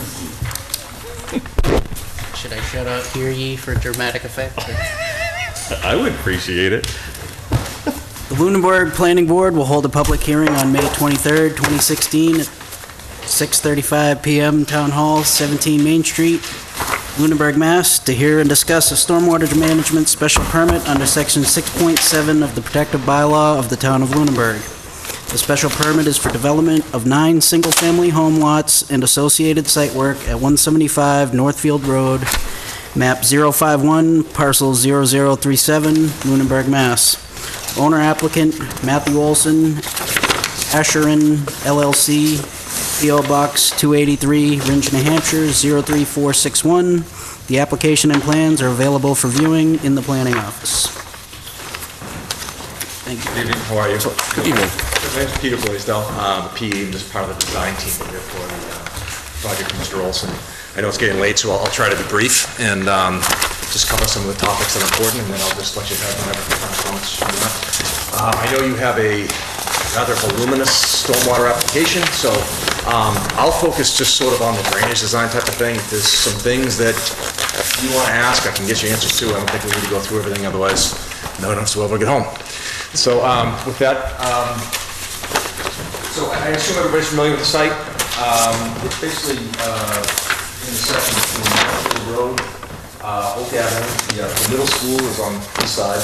And this comes around to Turkey Hill Road and point up here with some other residential lots.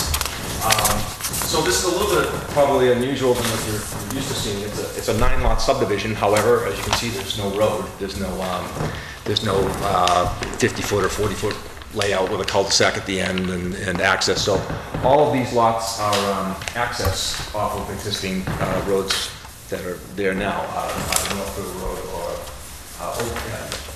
A couple things that are unusual as well too is that these lots 1, 2, 3, 4 will all be serviced by septic. While lots 5, 6, 7, 8, 9 will all be on Oak Avenue municipal sewer system. So one of the things the client asked us to look at is to make this a low-impact development. I don't know if you've had some low-impact developments here in town. I know I've done a few of them over the years. Typically, planning boards like them, don't like them, only because, you know, there's really no roadways, curb, catch basins, all the things you're used to seeing with a stormwater system. This is more like a country drainage system that you'd find, you know, once you head into New Hampshire and Maine and that type of thing. So it's a very, very simple system. It's very easy to sort of follow. In simplest terms, what we're generally doing, we're just chipping the driveways to the side. So instead of having everything built up and raised up like you would normally do with a traditional subdivision, building up the road and getting all your profiles and everything up so you can get your 4-foot deep catch basins and all that type of thing. Essentially, we're keeping everything, with the exception of the septic systems that have to be 4 feet above the groundwater. We're keeping everything as sort of close to the ground as possible. So with the 9 lots, what we ended up doing is essentially each driveway gets its own stone trench. So the runoff filters through the stone trench first. Once it gets down into the stone trench, it passes through some tighter material. It goes down to the bottom, and then it gets picked up by a perforated PVC pipe. And then that can discharge through pipes into 11 of these little ponds, which were a lot of fun to model because they're all over the place, instead of one big one, which is what I like to do, is just run everything down the bottom of the hill, but I didn't have such luck here. So with this low-impact development, a couple of things are happening. I spoke with your town engineer, and I met with Marguerite one day. I was just trying to get some information on what you have here in town with the drainage system. And, come to find out, there's really not a lot of information for what is happening on Northfield Road. So, essentially what happens now, is, I have an 11-year-old, so I usually find that I like to color things up just to make them kind of easy to follow, so this is the watershed boundary for everything on the property, and oh, do you want me to use this? I'm sorry, I'm a loud guy, so usually this might just... It's just for the folks at home. Everyone in here can hear you. You're good now? Okay. So what we wanted to do was figure out how much runoff, as you know, is coming onto the property, how much is going to be running through the property. As you can see, we've got a few different wetlands here. This little small one here is just sort of an isolated wetland. It actually has a berm around it, so nothing really gets in or out of it. But there's 2 more wetland systems. There's one here off of Northfield Road, and there's one here over in the corner by Oak. So we took the topographic information that was supplied to us, We also looked at the GIS information, the USGS information, and I went out and I walked around the whole site. And then also in talking to your town engineer, he gave me a little bit of insight. And what we found is that there is a drop inlet culvert here, right just about the intersection of Northfield Road and Oak Ave. I'm sorry to interrupt you, but Go ahead. We don't have a town engineer. Are you talking I'm about sorry, Jack Rodriguez, the DPW director? I'm sorry. That's okay. DPW director, apologies. So I spoke with the DPW director just to get any information on it, and he, told me about the culvert and that essentially this is actually all working on country drainage too. It's just a swale. The runoff from Northfield Road discharges into the swale. Then this drop inlet culvert has a concrete cover on it. From there, he wasn't exactly sure what's going on, but it looks like it might discharge from here to another manhole, possibly another manhole in front of the middle school, and then it looks like it discharges down to another drainage swale, and then the runoff keeps on heading that way, and ultimately it ends up in a brook that doesn't have a name down by Massachusetts Ave. I'm sorry, I don't know your town as well as I'd like to. It's my first time here. But that's essentially the whole green area. Oak Avenue has a high point here, across from the middle school. This runoff comes this way, comes to some catch basins. This runoff heads to Turkey Hill Road that has more catch basins. This area that I've outlined in blue, there's a couple of catch basins that run here, and essentially this area here runs to this catch basin. It doesn't make it down to this culvert. So have I spoken too fast? I apologize if I do that, but that's the general consensus. But everything that is essentially within this shaded area ends up down in this front. So that was really our comparison point. And then from there, what we try to do is, as you know, is we try to mitigate the peak flow rates. With DEP, they generally want the 2 and the 10 and just check the 100-year storm, but the local requirement, you want the 25 done as well. So we analyzed all 4 of those storms. So I'm sorry if I'm boring you too much with this stuff. So getting back to here, so all these driveways and roof areas and graded areas that you see, what we ended up doing was encapsulating those into each little infiltration pond. And then what that'll do is that'll just give the water a couple of things. One, it'll give it a little bit of an opportunity to be cleaned up from anything that comes off the driveway through the stone. Then it can filter down the grass swales. Then it can also filter into the sump or the lower part of these little basins. And if the water gets up high enough, what it'll then do is just run over a simple stone spillway. And then that does a couple more things. It removes a few more pollutants, and it also breaks up the velocity of the water so that we don't have a lot of scouring and that type of thing heading downstream. So have I lost anybody so far? Are we all good? Okay. But with that, with the stormwater report that we did, we ended up also wanting to, provide erosion control. There will be a filing with the Conservation Commission at some point. These brown dashed lines that you see here represent the 100-foot buffer zone to these isolated wetlands, which I believe are jurisdictional locally, but I believe they do have to file notice of intent. I haven't been involved in that aspect of it. I'm just checking. I had a few points, and then, like I said, I'll turn it over to you. There is one house, just to point out, this house is actually already under construction, if anybody's driven by. So what we're doing as well is when we're finally done, we're going to actually reduce the runoff that heads down to this catch basin, because what we decided to do was just sort of tip. There's already an existing sidewalk on Oak Avenue. We didn't want to have extra runoff from our driveways heading out on Oak Avenue, so what we're going to do is sort of make a little bit of a V, just make a little dip in the driveway, let that runoff come onto our property from the back of the existing sidewalk, and then we'll treat those in these ponds. That'll let that run down, and then over time, in the drainage channels, there'll be stone check dams, which, again, remove more pollutants, hold the water back a little bit, allow for a little bit more infiltration. The soils that are mapped in this area are they're hydrologic soil group C's and D's, which means they're not very permeable soils anyways. The wetlands, specifically, generally don't have a lot of infiltration that heads into them. But the rest of them are woods in good condition, and what we'd like to do is wherever we're taking down any woods or that type of thing, there's going to be grass, loam and seed put in its place. And the idea is really just to grab the water wherever you can, hold on to it as long as you can, and then discharge at a slow control rate, and then ultimately you have a little bit of a reduction in the amount of peak rate of runoff that's entering into your drainage system. So it's, like I said, it's a country system, it's a little simple, but you don't have any catch basins to clean out, you don't have any broken pipes, you don't have any clogged catch basins. The only thing you need to do is just, keep an eye on them. We have an operation and maintenance plan and a long-term pollution prevention plan. I don't know what's ultimately going to be put in place. I don't know if there's going to be any type of just individual homeowners, or if there's a homeowners association that keeps track of everything. But we recommend that once these things are put online, that they're checked after major storm events for the first year, and then after that, that they kept mowed, free from trash and debris. If it looks like they're clogging or anything like that, like the water is still there after a couple of days, it could be that the bottom of the systems have become, the pore spaces have just gotten plugged with silt and that type of thing, that they just be either rototilled and revegetated, or sometimes you can just remove the bottom layer and bring in new soil and put back.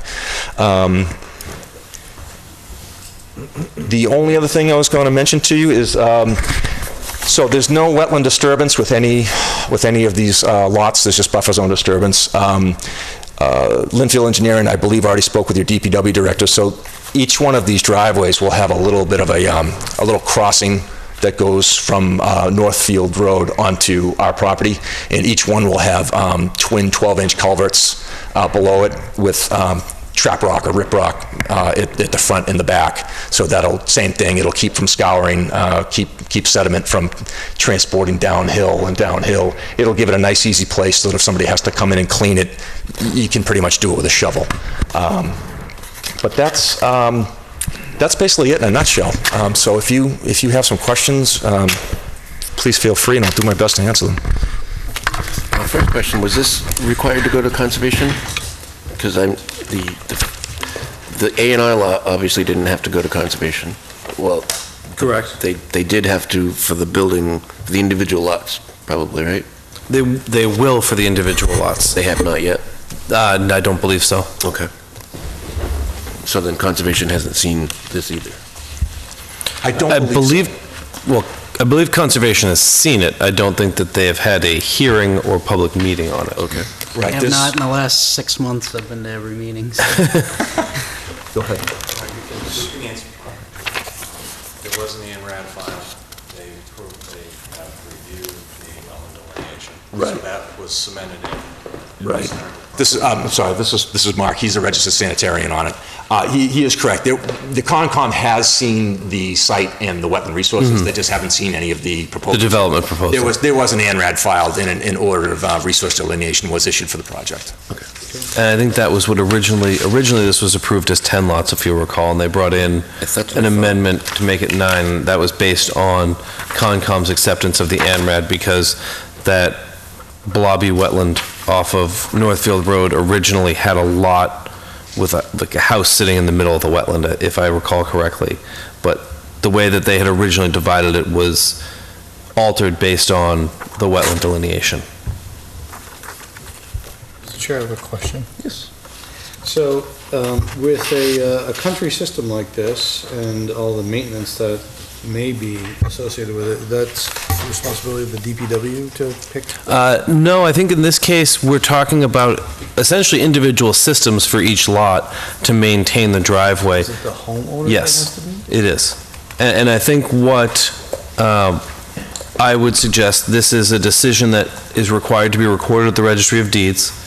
And as a condition, I think that the board may wish to require the recording of the operation and maintenance plan with the deed, with the approval, and include as a condition that homeowners be responsible for maintenance of the swale and pond per the attached operation and maintenance plan, so that I shouldn't say when, I should say if they have a diligent closing attorney, that they will find that, but that we also encourage or condition that the applicant upon conveyance hand, as part of closing or disclosure, however they want to do it, a potential buyer or a buyer, the special permit and the operation and maintenance plan. the reality is these things are essentially yard work, with the exception of when they stop functioning, and then it's extra yard work. You know, they're not digging massive pipes up or having to figure out a catch basin. It's all lawn and slope, and, you know, even if it's designed as, you know, 2.5 feet deep with the slope at, you know, whatever percent, and they alter it slightly, it's not going to significantly change the function unless they just completely fill it in. And, you know, I think that with the special permit, the operation and maintenance plan, and this plan that we have on file, it should, in all but the most extreme cases, avoid those type of instances. And it's, Mr. Chenis, it does say in the operation and maintenance plan that the responsibility lies with the homeowner unless they make an arrangement with another legally bound operation. So if you own this home and you just say, I don't want to do that, and you decide to hire somebody that specializes or takes care of things, you could certainly do that. But no, the DPW wouldn't be on the hook for that. And it's the same thing for the driveway drainage pipes that are off property? No, those will be the responsible of the DPW, and that's why they worked with Mr. Rodequins to identify what he was looking for and how he'd like it put in, and you know, that's the town's drainage. It's off property. Yeah, and they're crossing it, so he has to approve how they install those culverts, and he'll probably at least drive by and look at them as they're being installed. If not, send somebody to monitor, but they'll be his responsibility at the end of the day. Has there been an analysis for the volume? I see that you've got a nice rate summary. I did not do a volume, only because the DEP doesn't require it. Not required? Yeah, as much as I love to bang into my calculator, if I don't have to do extra calculations, I don't do them.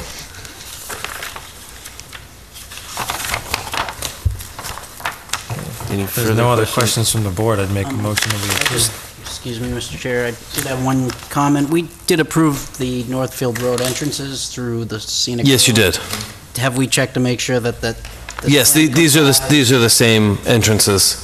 Okay, yeah, I just wanted to make sure, because I know we had said we had wanted possibly natural stone at the crossings at the end of the driveway or something. Did we put Yeah, I think that was, I don't think it was conditioned. The applicant voluntarily submitted photographs of what the, I know they're not head walls, but I'm just going to call them head walls, that were around the 12-inch pipes would look like, and they either had natural stone or they had a faux stone facade.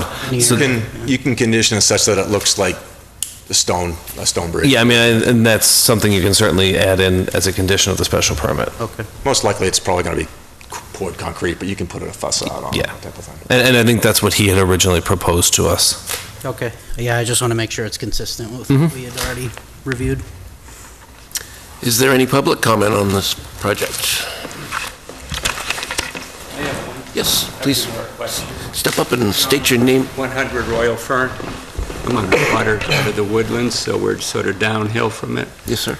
I just want to confirm that I understand that the volume, well, my understanding is in a situation like this, there's no increase to the rate. Is that true? That's correct. The rate, so we're not going to, because we have a large amount of water that comes down through our gullyways. Right. Through there, and just make sure that that rate doesn't increase as well. Right, I'm sorry, Mr. Chairman, for you. No. Yeah, so what we did is we analyzed the pre-existing condition and the post-condition, and with these low-impact development techniques put into place, it will reduce, according to our mathematical model, it will reduce it, and it makes sense because But it doesn't increase the rate? No, because we're holding back a lot more water and then releasing it at a slower At a slower rate. Okay, that's the way it sounded, but I just wanted to... Yes, sir. I guess that would... I'm not representing the woodlands, I'm here as an abutter. Okay. So I just wanted to confirm because I'm Downhill. downstream. Right. Okay. Thank you. Thank you. Thank you. Any more public comment? All right, any further board discussion? I would be looking for a motion. I'll make a motion that we approve the stormwater management special permit with the conditions that we will discuss upon discussion. Second. Excellent. Discussion? So, as Greg said, just a stone finish on those culvert areas to keep them in tune with the scenic road bylaw that we have in place. Other than that, I think it looks pretty good to me. Is that it? We're going to include that it be presented with the deed as well, or is that not? That's up to you. Oh.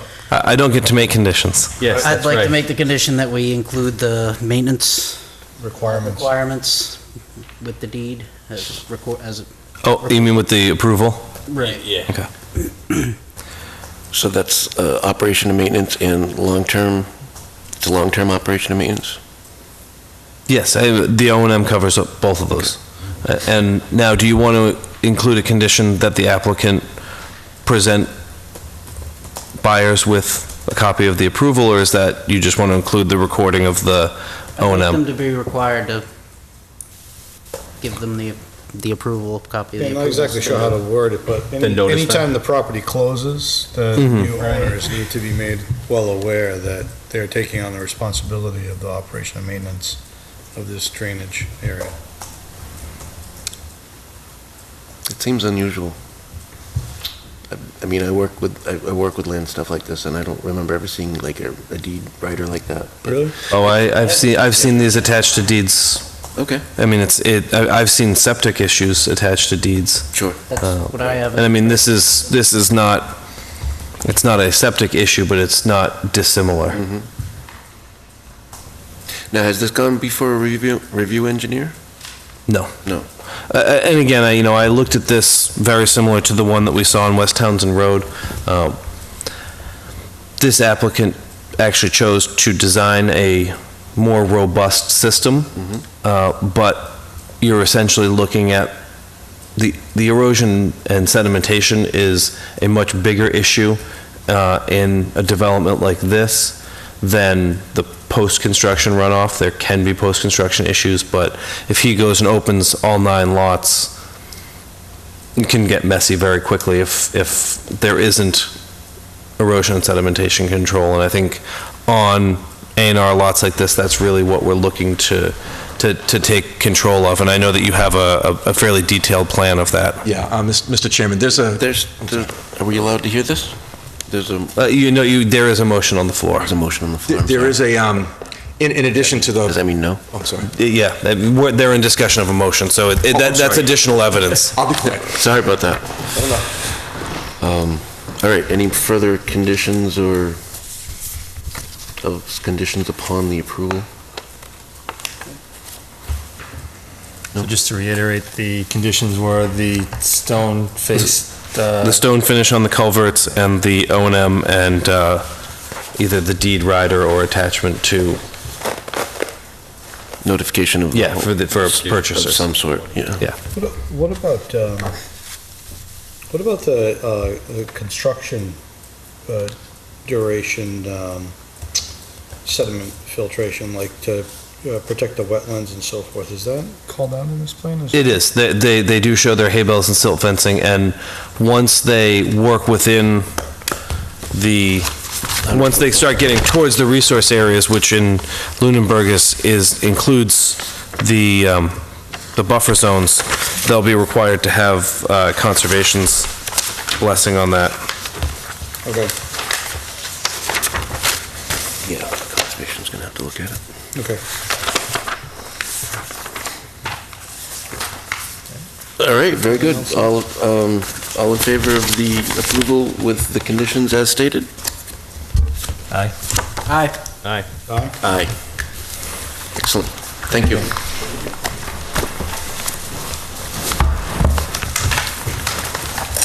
All right, that wraps up our public hearings. So we move on to minutes approval. Mr. Chair, I move that we approve the minutes from 5/9/16. Any second? Second. All in favor? Aye. Aye? For that? Yeah. Aye. You were here. Yeah. Aye. Aye. Thank you. Thank you. Thank you. Aye. Excellent. That's it, right? So move that we approve the minutes from 5/9/16 for the 233 Lancaster Avenue. Is there a second? And all in favor? Aye. Aye. Aye. Aye. Aye, and I also move that we approve the minutes from 39 Mass Ave from 5/9/16. Second? All in favor?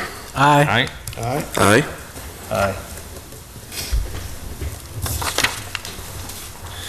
All right, that wraps up the minutes. Number 5, committee reports. Building Reuse Committee? Has not met, but again, got approved at town meeting to spend some money on a market analysis, so we'll be moving forward with that and meeting soon, I hope.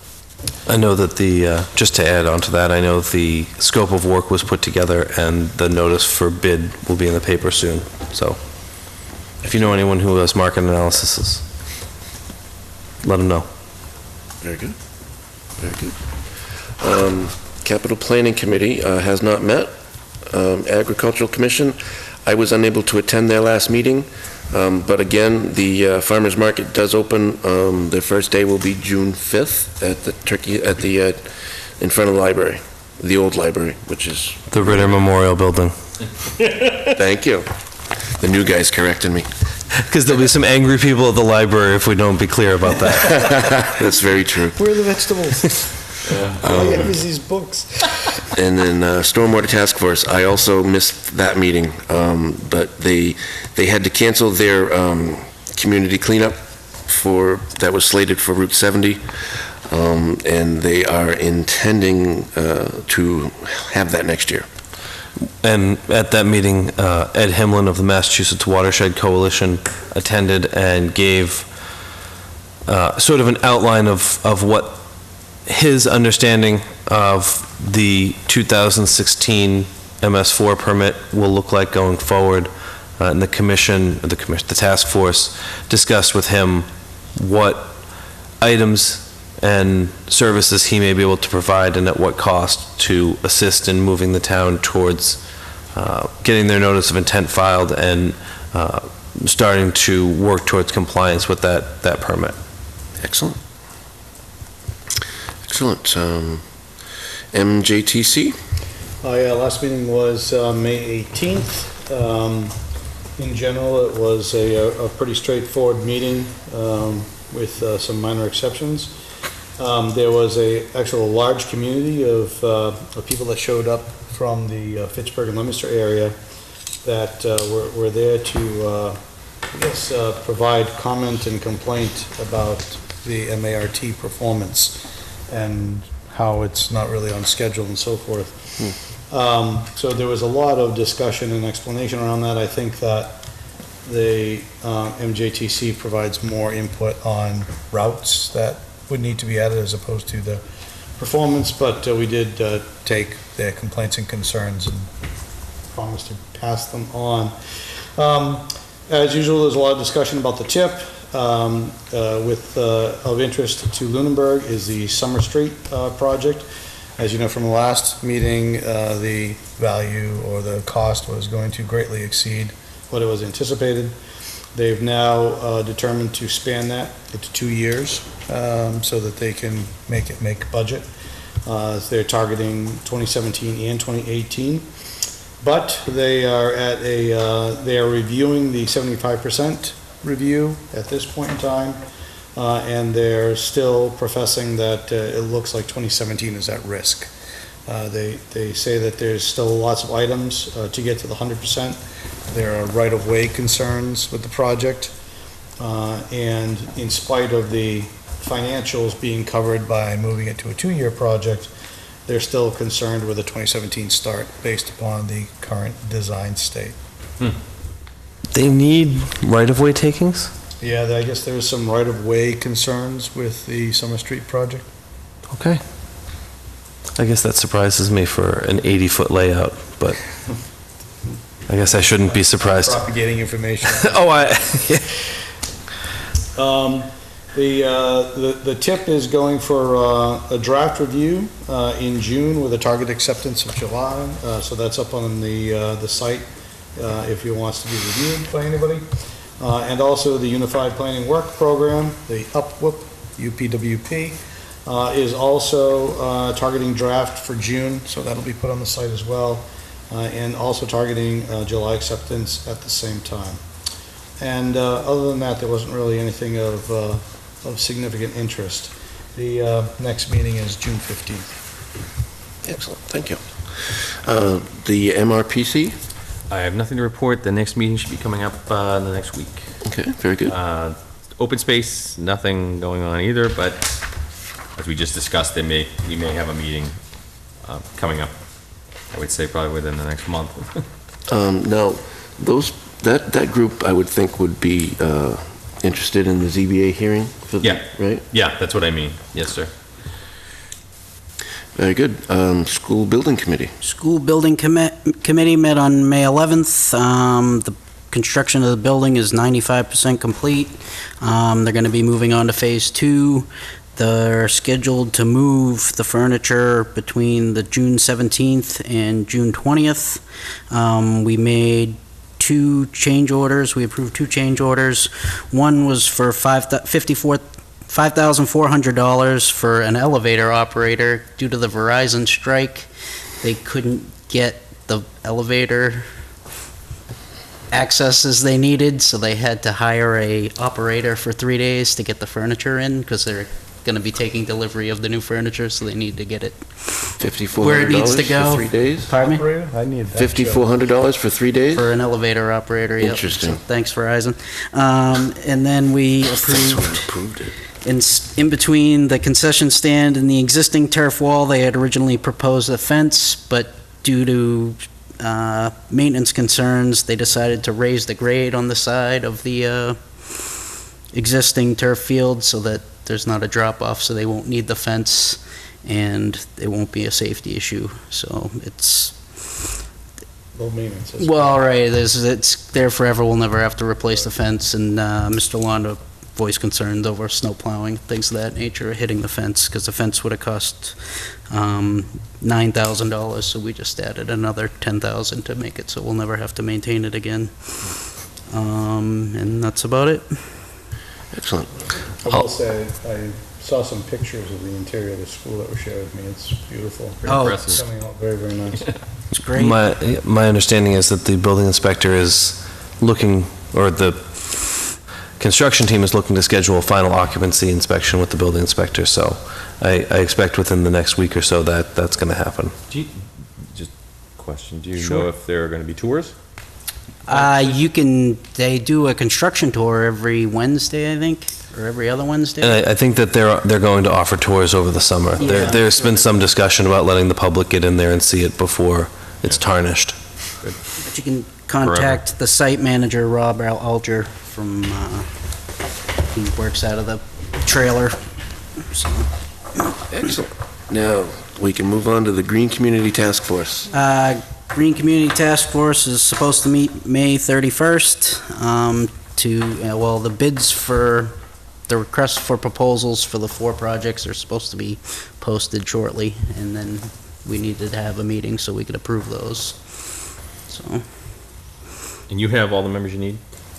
I think we're still in need of 1 member. There's 4, I think there's 4 and it's a 5-member committee. but we have enough to make a quorum and move forward. And I will also comment that the Stormwater Task Force, we're down 2 members. The Board of Health representative has stepped down, and there's an open position for citizen at large. Hint, hint. So I guess that's the end of our committee reports. Development status reports? Don't have any.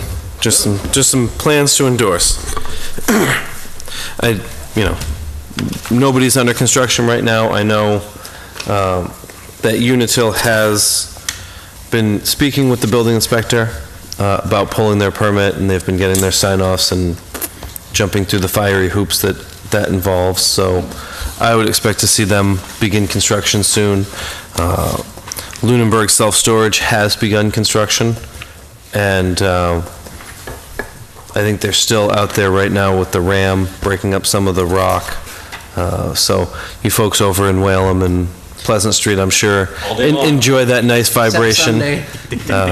So think their hope is to be up and functioning sometime in the fall. Excellent. Okay, you can start a new series, David. Disruptions by Ramho. Where did all the bats go? So the director's items, we're doing those now? You're doing those now with the signatures. The site plan approval, special permit rules and regs, we've been chewing on them. The last time around, there was a minor edit that we needed to do in reference to the signature blocks. I didn't bring new copies for a single item. I know that some members wanted to take their time and look over and review the content and make sure there wasn't any more periods or commas that needed to be added, or other more significant content that they'd like to see. And I'd like to set a public hearing with which to adopt these regulations so that I can finalize the draft, send it to other town committees and departments, and design and review engineers that we deal with, so that they have an opportunity to at least look at them and excuse me, put their 2 cents in if there's some items they feel strongly for or against. And clearly we can take those comments in, and the board can digest them and determine whether or not they feel they're important to address, or if they can let that person feel hard done by that item and move on and continue to keep it in there. All right. Have you received comments on your second draft? I believe we're on draft 3. Draft 3. Draft 3. Actually, we revised draft 3. This is draft 3. Yeah, I mean, we made a couple of minor edits to draft 3. Where the signature block was, I think, was the one big edit, taking it out of having to be in the lower right and saying it needs to be a consistent spot on all sheets, with the preference for the board being the bottom right. Excellent. Well, I will commend you. It's got the draft watermark, which is excellent. The footer seems to have gotten mixed in with the body. Yeah, I think that there was 1 or 2 spaces where that had happened previously, so I'll make sure that it'll get the full editorial review by Marjorie before we PDF it and send it around to anybody. Okay. Excellent. Did anybody have any further comments on the third draft? I stand corrected. Personally, I think we're ready to circulate it and get some feedback from everybody else involved. I'm not opposed to that, as long as we can still have some comment period for ourselves as well.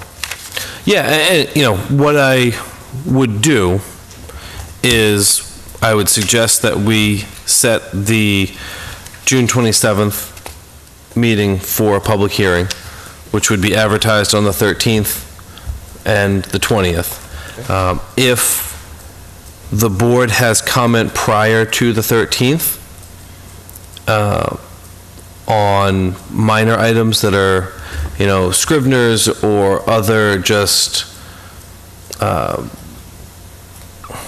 semantic kind of language stuff, just submit them to me by email and I'll take them under advisement. Most of the time I'm willing to change that kind of stuff. Every once in a while I dig my heels in, but that's not too often. If it's more substantial, I think what I would do is I would put it aside to be discussed as part of the public hearing. We've worked out, I think, the majority, if not all, of the major issues in there. So if there's something that now is giving you concern, I think it's better to have that discussion in public as part of the hearing. And, if it's question or other, you guys know, feel free to stop by. I'm always happy to sit down and talk if I'm in the office. If you want to call on the phone and talk, that's fine too. Excellent. No more notices and notice and communication? Yeah, I don't think we've had any this time around. Okay. It's not anything too hot. All right. So then, moving on to meeting schedule. June 13th, we will see 234 Summer Street again. June 27th, we will do the Rules and Regs dance. And hopefully for one of those two, I'll have the beginnings of our definition use table kind of stuff moving along. I don't think I'll have anything near what we want to be able to put in the bylaw, but I might be able to scare up the use table I had done previously and start trying to identify at least some of the items that might go along with that, whether it's changes or continuing to call things certain things. We'll see. And we're going to put together an opinion, ZBA opinion? for Huntington. Yes, I'm sorry, that'll be on the 13th as well. Okay. Excellent. Well, any public comment? Yeah, the Snow Riders have received a grant, and they're going to be doing some improvements to the Lane property, and they're going to be looking for volunteers. I believe they're going to be doing the work the weekend after Memorial Day, and I think Tom Bertram of the Conscom is the point person on that, so if anybody wants to volunteer, they can contact him. So is there any other board comment or concern? Just take a ride over there today? I did, and there was a piece of machinery on site, but it was not working. Oh, okay, well, I saw 5 guys there and a couple of trucks and stuff, so. Okay, and it may have been the Water District and the engineer looking at the site, talking. I didn't see any work. I will talk to the building inspector in the morning. I know he's been keeping an eye on it as well. Okay. Just curious. Yeah, no, What's the appropriate? The building inspector would be the one who would do the enforcement. Yeah. So I'll. Can you share What's your- I apologize. Sorry about that. I noticed, it was brought to my attention that there was a lot of construction going on up on 2A by the power lines. So upon asking around, I found out that it was the water department, the water district, building their new building up there. So, but they had already disturbed some land, and I was just curious about what the procedures are and whether they had to follow the same procedures as everyone else in town, or whether there was a difference to be had, and how, what was going on with it. And they will need to file a site plan approval. After they've built it? No, they haven't built it. They did some earthwork. Did some earthwork. Right And before Gulf on Mass Ave. That Looks like they put a road in there. or Yeah. something. Yeah, I have, the building inspector and I have met with the superintendent, and he's aware of what he needs to do. He was, I'll say, ignorant of what his responsibilities were as far as approval for construction went, and he was preparing the site to have surveyed to prepare for the construction of the building. And I think he just kind of misunderstood the timing of when things should be filed. So he was apologetic and did cease and desist and did secure erosion control on the site. And this all happened late November, early December. The building inspector and I met with him, and he is aware that he should not be taking material off-site. So like I said to Dave, I'll circle around with the building inspector and the superintendent just to verify that there's no miscommunication of what's going on at this point. Good looking out. I have a concern. We've come across it in a number of different spots, most memorably the 250 Whalum Road, and it wasn't even us particularly, but it came to us for a site plan approval or review, right? The luxury homes there? No. No? That was a 40B. Oh, they invited us, okay. Anyways, that, and then the place on Electric Ave across from the religious place? Oh, that looks like a quarry That's been now? an eyesore for Yeah. a decade plus? Yeah, they've been hammering that too, once in a while. Oh, they're still hammering up there? Yeah, well, I mean, over the years, but that's been going on for, I don't know, 5 or more years, you know?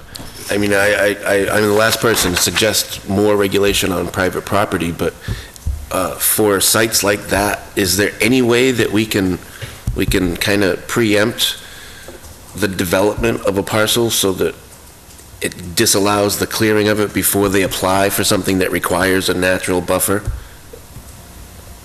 Yes.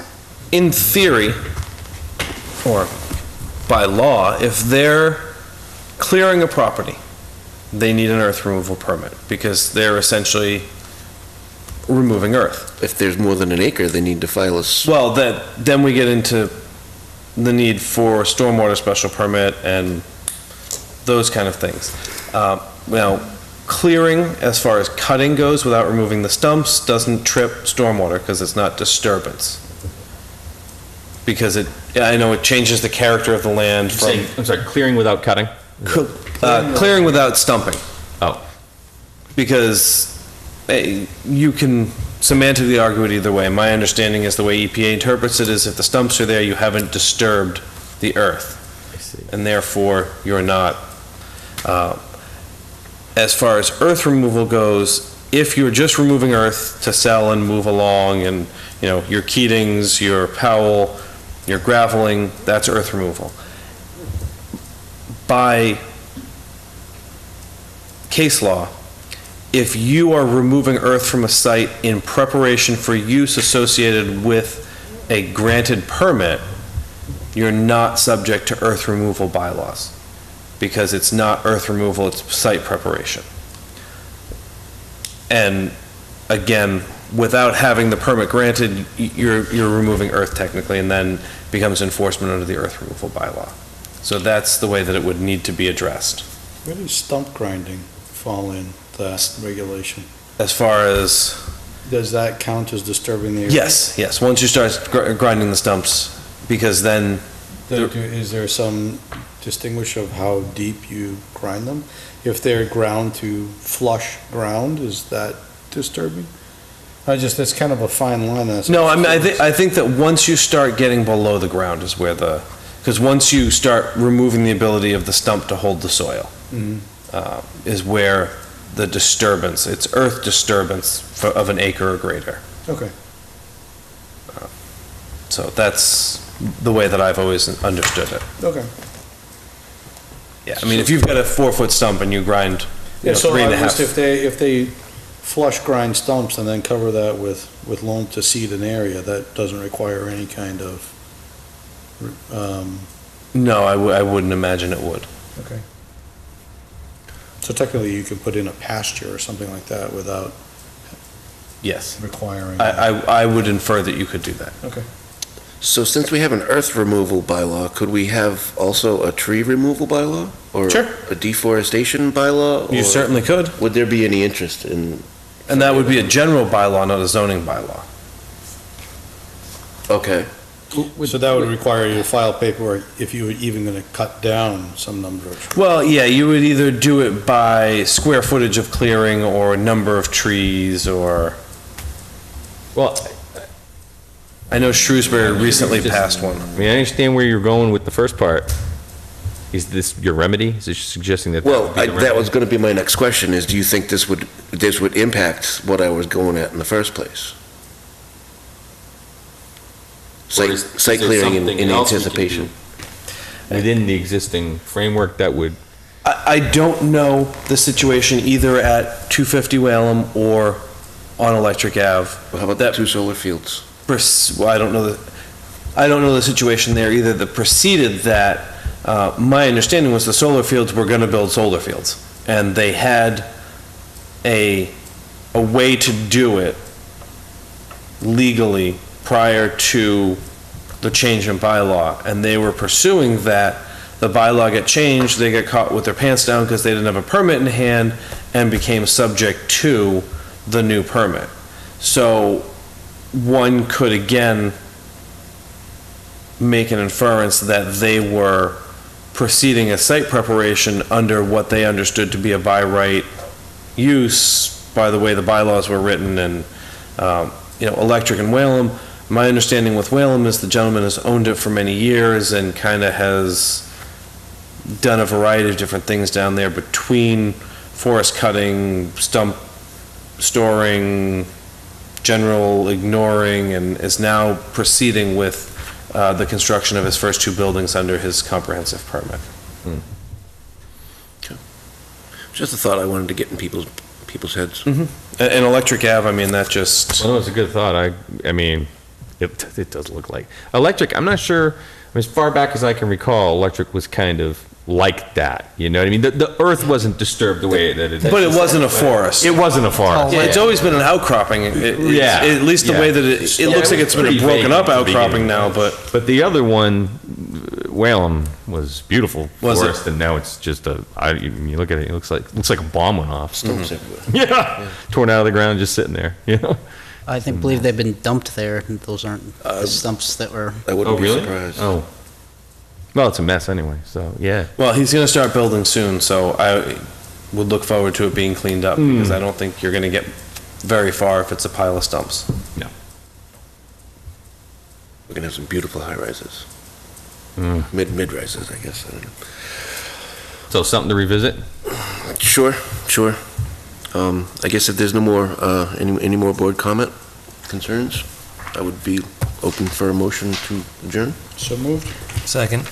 All in favor? Aye. Aye? Aye. Aye. Aye.